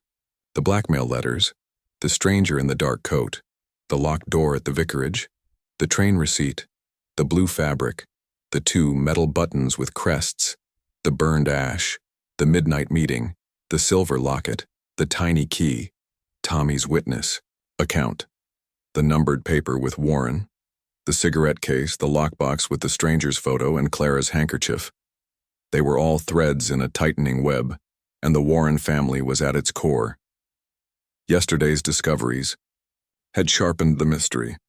The lockbox in the vicarage closet, with its threatening letter and photo of the stranger, confirmed the Warrens were being blackmailed. The handkerchief with a C suggested Clara was still nearby, perhaps hiding. The colonel's sudden trip to London with a locked briefcase was no coincidence. His connection to the Warrens and his shaky alibi pointed to involvement. Miss Marple's thoughts swirled around Clara's role. Was she the cloaked figure, a victim, or the blackmailer's accomplice? Today she'd follow the colonel's trail to London, check the station for signs of Clara, and press Constable Polk for updates on the Warrens. The truth was near, and she wouldn't let it slip away. Miss Marple pulled on her dark coat, tied a warm scarf, and grabbed her umbrella, though the sky was clearing. She slipped the buttons, envelope scrap, train receipt, blue fabric, locket, notes, key, numbered paper, and handkerchief into her handbag, locking her cottage door behind her. The village was stirring, the mist lifting. Mr. Hodges, the postman, pedaled past, his mailbag light. Mrs. Price's butcher shop was open, but she was inside, watching through the window. The school children were back, their voices soft in the morning air. Miss Marple noticed everything, the fading tire tracks near the church, the way Mrs. Price's curtain twitched, the uneasy quiet over St. Mary Mead. She headed to the village station first, hoping to learn more about the colonel's departure and Clara's sighting. The small brick building was busy with a few travelers waiting for the morning train. Mr. Cole, the station master, was behind the counter checking tickets. "Morning, Miss Marple," he said, smiling. "Catching a train?" "Not yet," she said, her voice mild. "I heard Colonel Bantry left for London this morning. Did you see him?" Mr. Cole nodded. "Aye, he was here at dawn. Bought a ticket to London one way. Carried a briefcase, kept it close, looked worried." Miss Marple's heart quickened. "And Clara, the manor's maid. Any sign of her? Mrs. Price saw a girl like her here yesterday. Mr. Cole scratched his chin. Might have been her. Saw a young woman yesterday, hood up, buying a ticket to London. Paid cash, didn't say much. Had a small bag, looked heavy. Miss Marple's mind clicked. Clara, fleeing to London. Did she say where in London she was going? No, Mr. Cole said. But she asked about trains to Mayfair, left on the noon train. Mayfair, the Warrens' territory. Miss Marple thanked him and bought a round-trip ticket to London, deciding to follow the trail herself. She caught the next train, her umbrella tapping the platform as she boarded.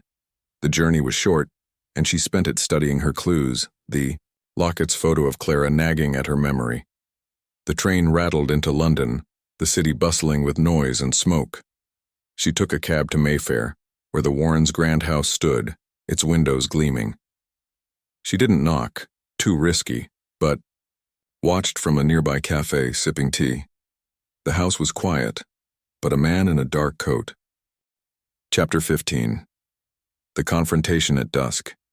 The afternoon in St. Mary Mead was cool, with a golden sun sinking behind the village, casting long shadows across the cobblestone lanes. The air smelled of damp earth and the faint sweetness of late-blooming roses. The clock tower chimed 5, its sound clear but heavy, as if signaling the village's secrets were about to unravel. Miss Jane Marple stood at her cottage window, her sharp blue eyes scanning the quiet lane. Her knitting lay untouched, her mind too tangled with clues to bother with needles. The blackmail letters, the stranger named Victor Drake, the locked door at the vicarage, the train receipt, the blue fabric, the 2 metal buttons with crests, the burned ash, the midnight meeting, the silver locket, the tiny key, Tommy's witness, account, the numbered paper with Warren, the cigarette case, the lockbox with Drake's photo, Clara's handkerchief, and the note with Drake. They were all threads in a tightening web, and the Warren family was at its core. Yesterday's trip to London had been revealing. Victor Drake, the stranger, was linked to the Warrens, mailing blackmail letters from Mayfair. Clara, spotted there and back in St. Mary Mead, had stolen papers from the Warrens, likely the blackmail material. The Colonel's sudden trip to London with his locked briefcase suggested he was entangled with the Warrens, perhaps paying or confronting them. Miss Marple's thoughts swirled around Clara's role. Was she Drake's accomplice, a victim, or playing her own game? Today, she'd confront the Colonel upon his return, watch for Clara in the woods, and check the vicarage for more clues. The truth was near, and she wouldn't let it hide. Miss Marple pulled on her dark coat, tied a warm scarf, and grabbed her umbrella, though the sky was clear. She slipped the buttons, envelope scrap, train receipt, blue fabric, locket, notes, key-numbered paper, handkerchief, and Drake note into her handbag, locking her cottage door behind her. The village was quiet, the evening light softening its edges. Mr. Hodges, the postman, was finishing his rounds, his bicycle creaking. Mrs. Price's butcher shop was closing, her shadow moving behind the window. The schoolchildren were gone, their voices replaced by the chirp of crickets. Miss Marple noticed everything: the fading tire tracks near the church, the way Mrs. Price's curtain twitched, the uneasy calm over St. Mary Mead. She headed to the manor first, knowing the Colonel was due back. The iron gates were open, and the rose garden glowed in the dusk, its thorns catching the light. She knocked on the door, and Dolly Bantry answered, her scarf bright. "Jane, you're just in time. The Colonel's back. He's in a mood, though." Miss Marple stepped into the warm hall, the chandelier glowing softly. "I'd like a word with him, Dolly. It's important." Dolly led her to the study where Colonel Bantry sat at his desk, his gray mustache twitching. His briefcase was open, papers scattered. He looked up, his eyes narrowing. "Miss Marple, what's this about?" Miss Marple sat, her voice calm, but firm. "Colonel, I know you went to London to see the Warrens. Clara stole papers from them, and Victor Drake is blackmailing you. What's in those papers?" The Colonel's face reddened, his hands clenching. "That's nonsense. I don't know any Drake, and Clara was just a maid. I went to London for business, nothing more. Miss Marple watched him closely, pulling out the numbered paper with Warren. This was found in the graveyard, and your briefcase held a letter with a wax seal like the blackmail notes. Why did you burn papers last week? His eyes widened, then narrowed. You've been snooping, have you? Those were old accounts, nothing to do with this. I'm not being blackmailed, Dolly gasped, her scarf slipping.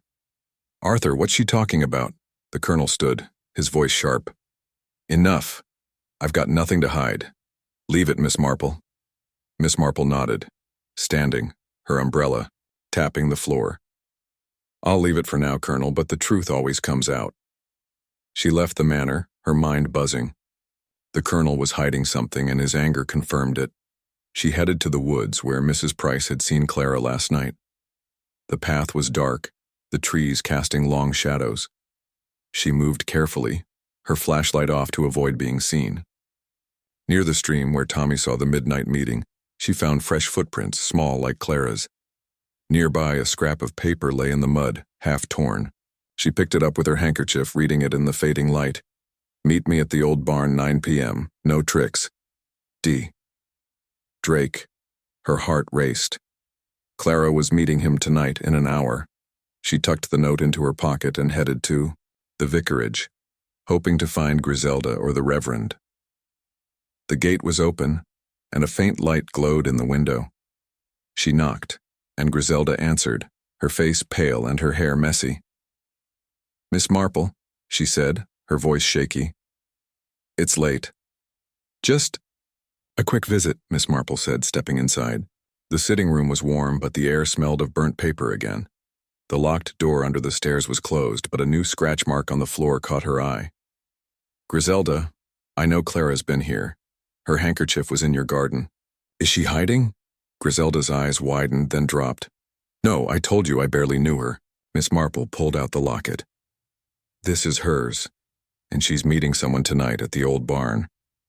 Do you know Victor Drake? Griselda's face froze. Drake? No, I don't know him.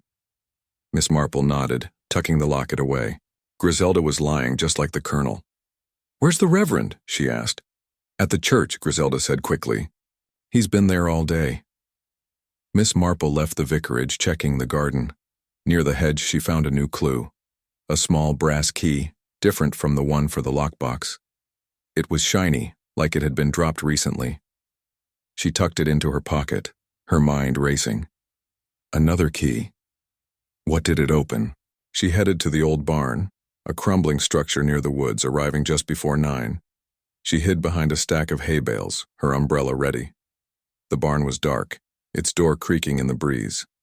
At 9 sharp, a figure appeared. Clara, her hood up, a small bag in hand. She slipped inside, and moments later Victor Drake followed, his dark coat unmistakable. Miss Marple crept closer, listening through a broken board. You're late, Drake hissed. Where's the rest of the papers? I don't have them, Clara whispered, her voice trembling. I gave you what I could. Please, leave me alone. Drake laughed, cold and sharp. Not until I get it all. The Warrens will pay, and so will the colonel. You know too much, Clara. Miss Marple's heart pounded. Clara was scared, not an accomplice. She stayed hidden, noting every word. Clara handed over a small packet, and Drake slipped it into his bag. Tomorrow, same time, he said, leaving the barn. Clara waited, then fled toward the village. Miss Marple didn't follow. She had enough for now. She headed to the police station, where Constable Polk was locking up. Miss Marple, he said, surprised. It's late. I overheard Clara and Victor Drake, she said, showing him the brass key and the new note. They met at the old barn. Clara's being forced to help him, and this key, what does it open?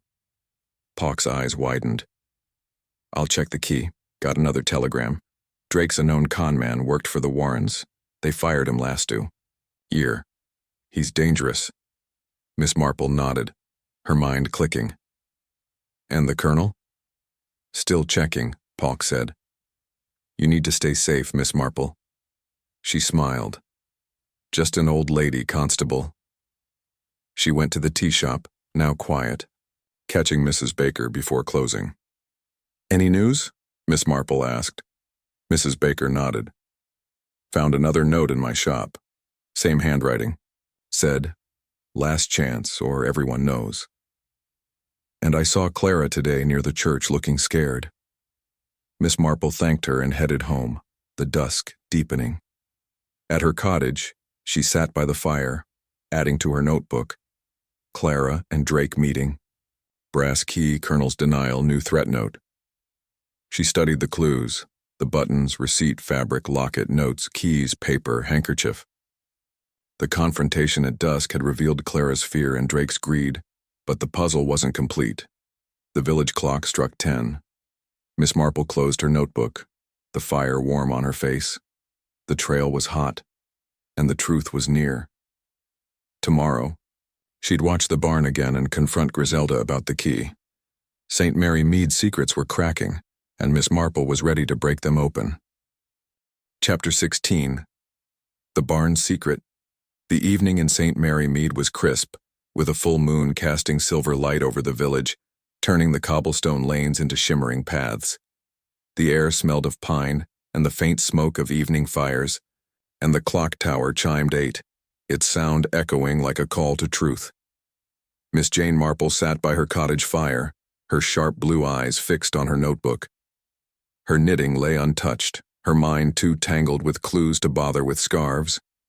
The blackmail letters, Victor Drake in his dark coat, the locked door at the vicarage, the train receipt, the blue fabric, the 2 metal buttons with crests, the burned ash, the midnight meeting, the silver locket, the tiny key, Tommy's witness, account, the numbered paper with Warren, the cigarette case, the lockbox with Drake's photo, Clara's handkerchief, the brass key, and the note about the barn meeting. They were all threads in a tightening web, and Clara's fear was the knot at its center.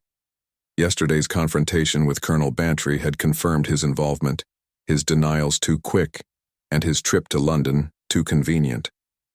The barn meeting between Clara and Victor Drake revealed Clara's coercion. She was no accomplice, but a scared girl caught in Drake's scheme. The brass key dropped near the vicarage was a new puzzle. What did it open?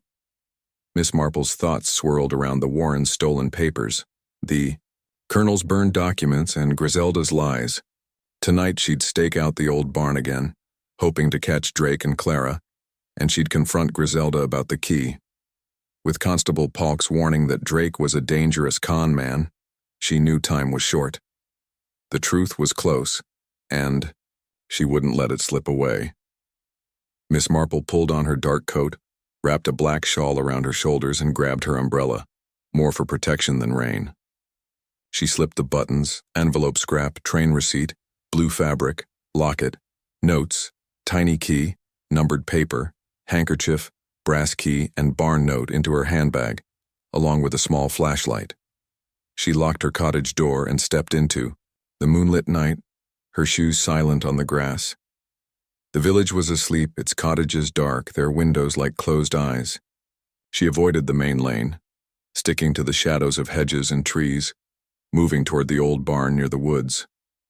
The barn loomed in the moonlight, its weathered boards creaking in the breeze. She hid behind a stack of hay bales, her heart steady, but her senses sharp. The air was thick with the scent of damp wood and earth. She checked her watch, 8:30. The meeting was set for 9, and she was ready. She scanned the woods, spotting fresh footprints in the mud, small, like Clara's, and larger ones like Drake's. A faint glint caught her eye near the barn door, a cigarette butt, its foreign smell sharp. She picked it up with her handkerchief, adding it to her collection. At 9 sharp, a figure appeared, Clara, her hood up, clutching a small bag. She slipped into the barn, her movements quick and nervous. Moments later, Victor Drake arrived, his dark coat blending with the shadows, his hat pulled low. He carried a heavy bag like the one from the midnight meeting. Miss Marple crept closer, crouching near a broken window, listening through the gaps in the boards. "You're late again," Drake growled, his voice rough. "Where's the last of the papers?" Clara's voice trembled. I don't have them. I told you I gave you everything. Please let me go. Drake laughed cold and sharp. You're not going anywhere until I get what I want. The Warrens owe me. And so does the Colonel. Where's the lockbox? Miss Marple's heart raced. The lockbox, she'd seen it in the vicarage closet. Clara whispered, I don't know. I swear, I never saw it. Drake's voice turned menacing. You're lying. I know it's here, in the barn. Show me, or you're done. Miss Marple's eyes widened. The barn? She scanned the shadows, spotting a loose board near the back wall, its edges uneven, like it had been pried open. Drake shoved Clara toward it, and she stumbled, dropping her bag. A small object fell out, a brass key identical to the one Miss Marple had found. Clara scrambled to pick it up, but Drake grabbed it first, grinning. This is it, he said, moving to the loose board. He pried it open, revealing a hidden compartment. Inside was a metal lockbox, scratched and heavy. He used the brass key to unlock it, pulling out a stack of papers and a small notebook. The Warrens' secrets, he muttered. And the Colonel's, too. Miss Marple's mind clicked. The brass key opened a second lockbox, hidden in the barn. The papers were the stolen Warren documents and the notebook. Whose was it? She stayed hidden, noting every detail. Clara backed away, tears in her eyes. You have it now, she said. Leave me alone. Drake pocketed the papers and notebook, locking the box. Not yet, he said. You know too much. He grabbed her arm, but a noise outside startled him, a twig snapping. He froze, then shoved Clara aside, slipping out the back door with the bag. Miss Marple waited, her heart pounding. Clara fled toward the village, and Miss Marple crept to the barn door, checking the hidden compartment. The lockbox was still there, empty now. She didn't touch it, but noticed a torn page on the floor, dropped in Drake's haste. She picked it up with her handkerchief, reading it in the moonlight. Warren Debts, 1924. Colonel Bantry, silent partner. Her breath caught. The Colonel was tied to the Warrens' financial troubles, blackmail gold. She tucked the page into her pocket and headed to the vicarage, hoping to catch Griselda. The gate was open, and a faint light glowed inside.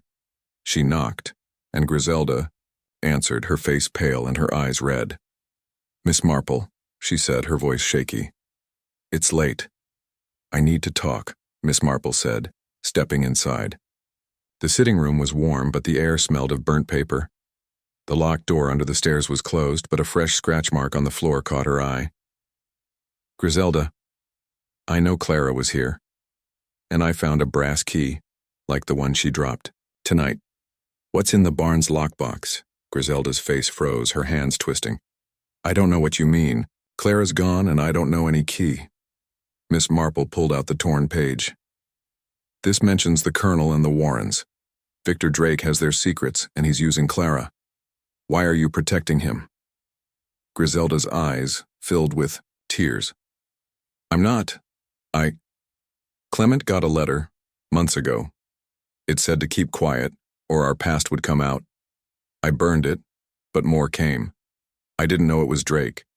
Miss Marple nodded, her voice gentle. You should have told me, Griselda. Where's the Reverend? At the church, Griselda said, wiping her eyes.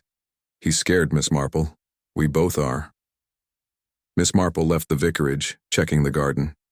Near the hedge, she found a new clue, a silver cigarette case, dropped in the grass, with a crest matching the buttons. Drake's. She tucked it into her pocket and headed to the police station where Constable Polk was working late.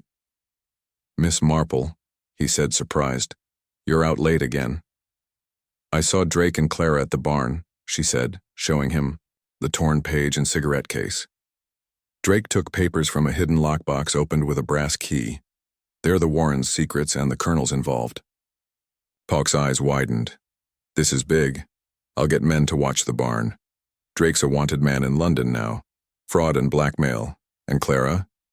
Scared, not guilty, Miss Marple said. Find her, Constable. She's in danger. She went. To the tea shop, now closed, but Mrs. Baker was sweeping up. Any news? Miss Marple asked.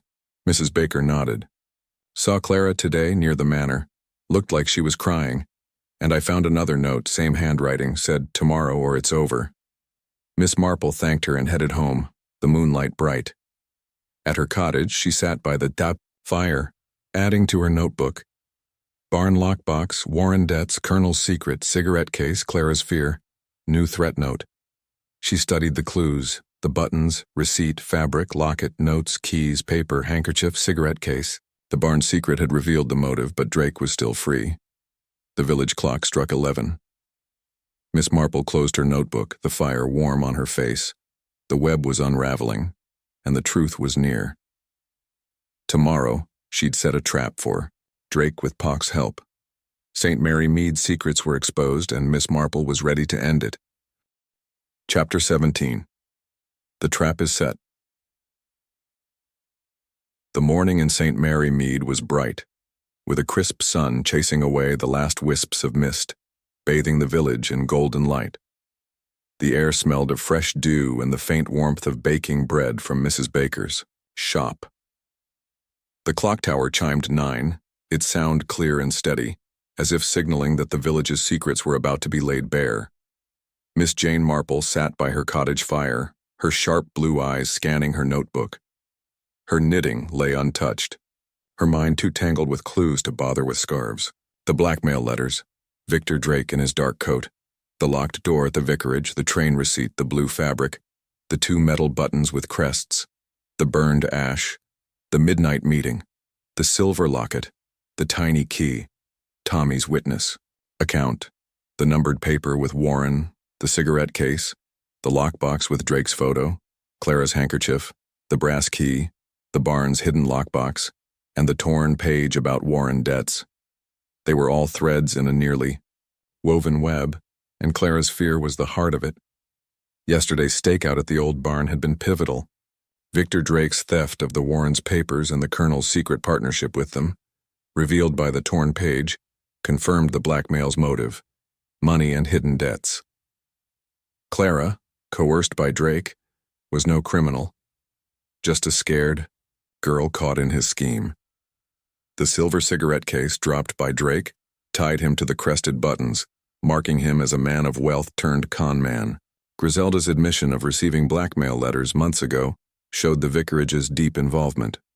Today, Miss Marple would work with Constable Pock to set a trap for Drake at the barn, confront Griselda about the brass key, and find Clara before Drake could harm her. The truth was at hand, and she wouldn't let it slip away. Miss Marple pulled on her dark coat, tied a warm scarf, and grabbed her umbrella, though the sky was clear. She slipped the buttons, envelope scrap, train receipt, blue fabric, locket, notes, tiny key, numbered paper, handkerchief, brass key, torn page, and cigarette case into her handbag, locking her cottage door behind her. The village was waking, the sun lifting its spirits. Mr. Hodges, the postman, pedaled past, his mailbag full. Mrs. Price's butcher shop was open, her broom sweeping the steps. The schoolchildren laughed on their way to school, their voices bright. Miss Marple noticed everything: the fading tire tracks near the church, the way Mrs. Price's eyes followed her, the hopeful calm over St. Mary Mead. She headed to the police station first, knowing Polk was organizing a watch on the barn. The small building was busy with 2 officers sorting reports. Constable Polk was at his desk, his face serious. "Miss Marple," he said, standing. "You're early. Ready to catch Drake?" "I am," she said, sitting. "He's meeting Clara at the barn tonight, 9 o'clock. We need to be there first, hidden with men ready to grab him. He's dangerous, Constable." Polk nodded, pulling out a map. "I've got 2 officers, Jenkins and Brown. We'll hide near the hay bales, cover the exits. You saw him take papers from that lockbox. Anything else?" Miss Marple showed him the torn page about Warren debts. "This ties the Colonel to the Warrens. Drake's blackmailing them both, and Clara's in danger. She knows too much." Polk's eyes widened. "I'll get a warrant for Drake. London sent another telegram. He's wanted for fraud, theft, and blackmail. Clara's clean, but we need to find her." Miss Marple nodded. "Check the woods near the manor. She was seen there yesterday." And the brass key, what does it open? Still checking, Polk said. Might fit another lockbox. I'll bring it tonight. She thanked him and headed to the vicarage, hoping to press Griselda. The gate was open, and the house glowed in the sunlight. She knocked, and Griselda answered, her face pale but calmer. Miss Marple, she said, her voice soft. Come in. The sitting room was warm, the air clean, no trace of burnt paper. The locked door under the stairs was closed, but a faint mark on the floor suggested recent use. Griselda, Miss Marple said, sitting. I know about the letters you burned. Victor Drake sent them. And I found a brass key like one Clara dropped. What does it open? Griselda's eyes filled with tears. I don't know, I swear. Clement found a key like that in the church, weeks ago. He hid it, said it was trouble. I think it's in his study. Miss Marple's heart quickened. Another brass key. Where's the Reverend now? At the church, Griselda said. He's been praying a lot. Miss Marple stood, her umbrella tapping. Show me the study, Griselda, we need that key. Griselda hesitated, then led her upstairs. The study was neat, with books and papers on a desk. Griselda opened a drawer, pulling out a brass key, identical to Miss Marple's. This is it, she said, her voice shaky. Please don't tell Clement I showed you. Miss Marple took the key, tucking it into her pocket. You've done right, Griselda. Stay safe tonight. She left the vicarage, checking the garden. Near the hedge, she found a new clue, a small notebook page torn with a single line in messy handwriting. Drake to Warren, final payment, barn. Her heart raced. Drake was planning a big move tonight. She headed to the church to confront the Reverend. The graveyard was quiet, the scratched headstone gleaming in the sun. Inside, Reverend Clement was at the altar, his glasses smudged. Miss Marple, he said, startled. What brings you here? The truth, she said, her voice firm. You found a brass key and hid it. Victor Drake's blackmailing you, using Clara. What's in the barn's lockbox? His face paled, his hands shaking. I don't know. The letters started months ago demanding money. I paid once, but they kept coming. I found the key in the graveyard, thought it was theirs. Miss Marple nodded, showing him the notebook page. Drake's meeting someone tonight at the barn. Help us stop him, Reverend. He nodded, tears in his eyes. I'll do what I can. She left the church and went to the tea shop, where Dolly Bantry, Mrs. Price, and Mrs. Baker were gossiping. Jane, Dolly called. You're everywhere. Today. Miss Marple sat ordering tea. I heard Clara was near the manor, and Drake's planning something tonight. Any news? Mrs. Price leaned in. I saw Clara this morning by the woods. She was crying, had a bag, looked like she was leaving. Mrs. Baker nodded. And I found another note in my shop. Same. Handwriting said, tonight or it's over. Scared me silly. Miss Marple's mind clicked. Drake was desperate. She thanked them and headed to the manor, hoping to warn Dolly. The gates were open and Dolly was in the rose garden, pruning. Jane, she said, the colonel's locked in his study again. What's happening? Drake's blackmailing him, Miss Marple said. Tell him to stay home tonight, it's not safe. Dolly's scarf bobbed, her eyes wide. I'll try, Jane, be careful. Miss Marple returned to the police station, confirming the trap with Polk. 9 o'clock at the barn, she said. I'll be there, hidden. Bring the keys. Polk nodded. We're ready, Miss Marple. Stay back, let us handle Drake. She went home, preparing for the night. At 8, she slipped out, dressed in dark clothes, her handbag heavy with clues. She reached the barn, hiding behind the hay bales with Polk and his men. The moon was bright, the barn creaking. At 9, Clara appeared, her hood up, trembling. Drake followed, his bag heavy. Miss Marple held her breath, watching. Last chance, Drake hissed, grabbing Clara's arm. Where's the rest? Polk's men moved, shouting, Police, hands up! Drake dropped his bag, reaching for something in his coat, but Jenkins tackled him, cuffing him. Clara sobbed, collapsing. Miss Marple stepped out, helping her up. It's over, Clara, she said gently. They found another lockbox in Drake's bag, opened by the second brass key. Inside were more Warren papers and a ledger listing payments from the Colonel and the Reverend. A final clue fell out, a letter from Drake to the Warrens, demanding a fortune for their secrets. Miss Marple tucked it into her notebook, her heart steady. The trap had worked. At her cottage, she added, Drake caught second lockbox Warren letter. She studied the clues, the buttons, receipt, fabric, locket, notes, keys, papers, handkerchief, cigarette case. The barn's secret was out, and the mystery was nearly solved. The village clock struck midnight. Miss Marple closed her notebook, the fire warm on her face. Tomorrow she'd tie up loose ends with the Colonel and Clara. St. Mary Mead's secrets were exposed, and Miss Marple had won. Chapter 18. The village restored. The morning in St. Mary Mead was warm, with a bright sun spilling golden light over the village, making the cobblestone lanes sparkle. The air smelled of fresh grass and the sweet scent of Mrs. Baker's scones, drifting from her shop.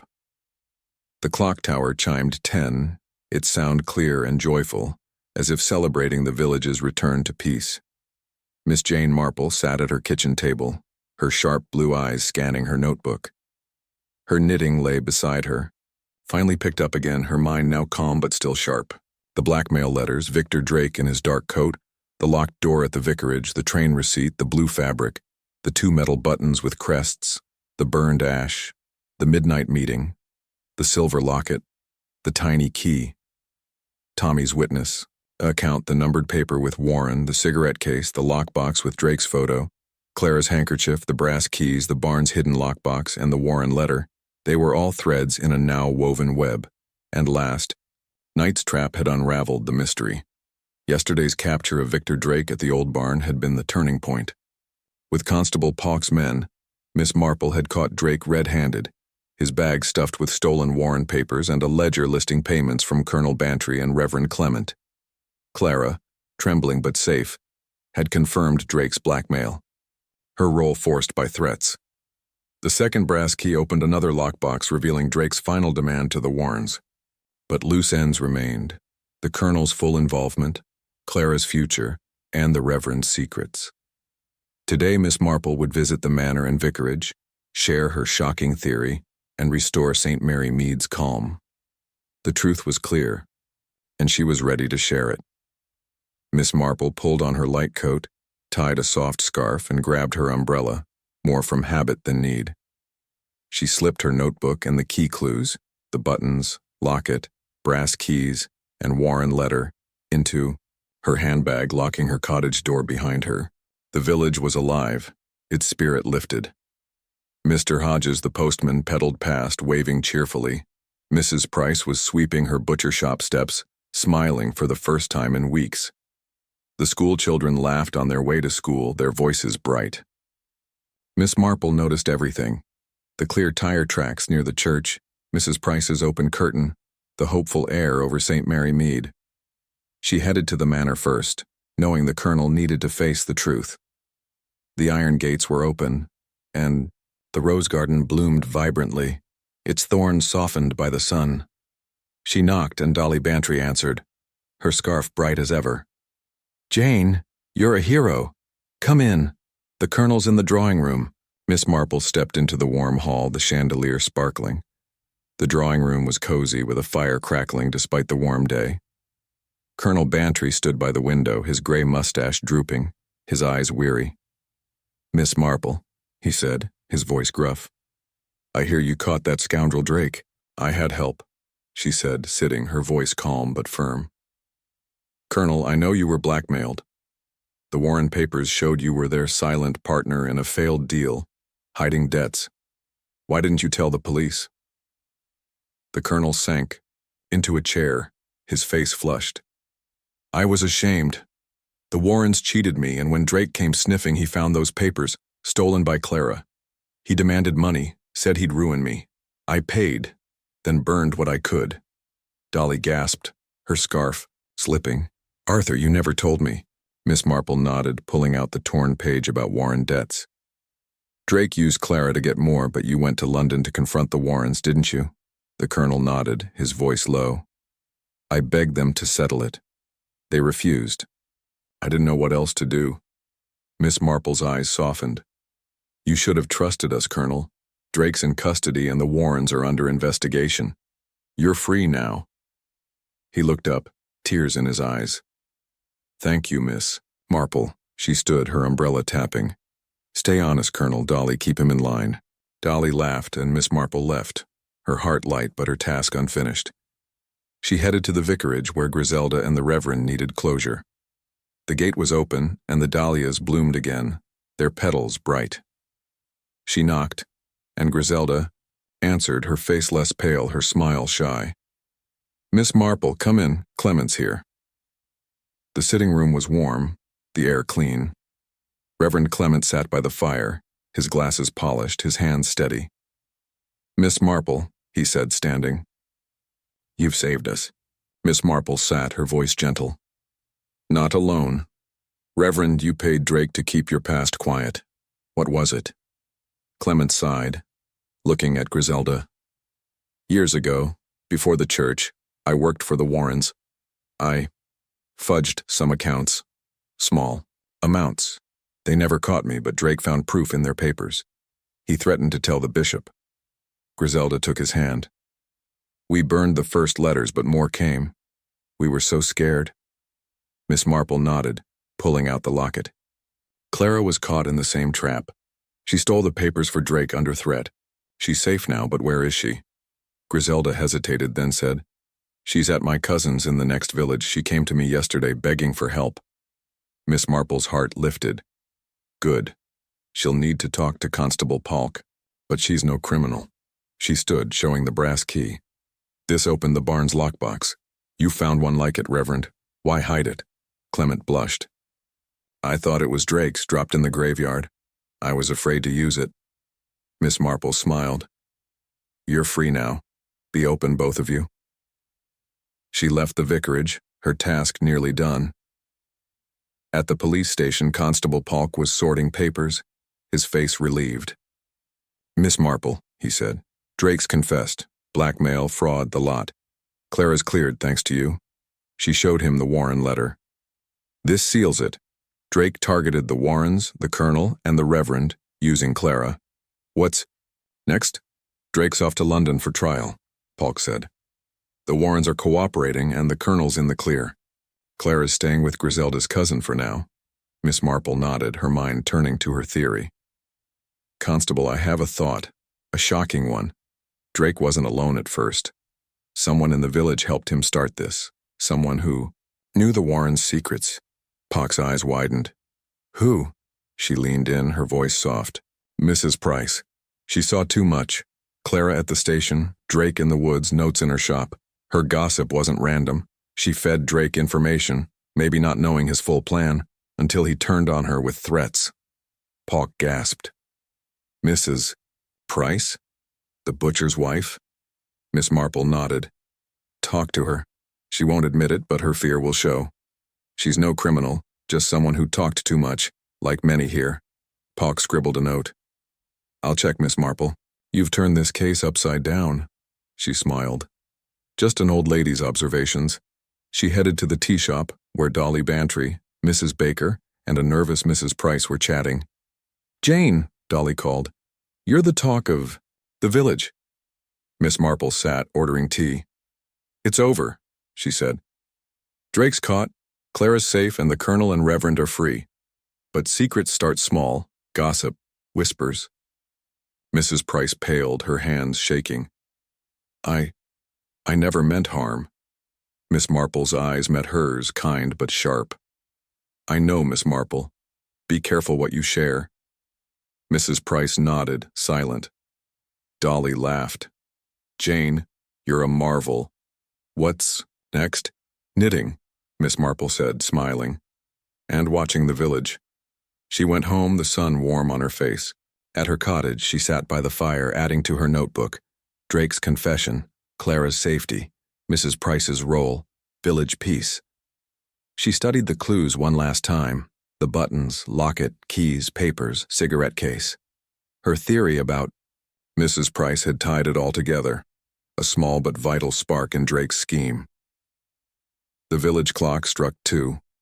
Miss Marple closed her notebook, her knitting needles clicking. The case was solved, St. Mary Mead was restored, and her shocking theory had turned the truth upside down. She smiled, ready for whatever the village brought next.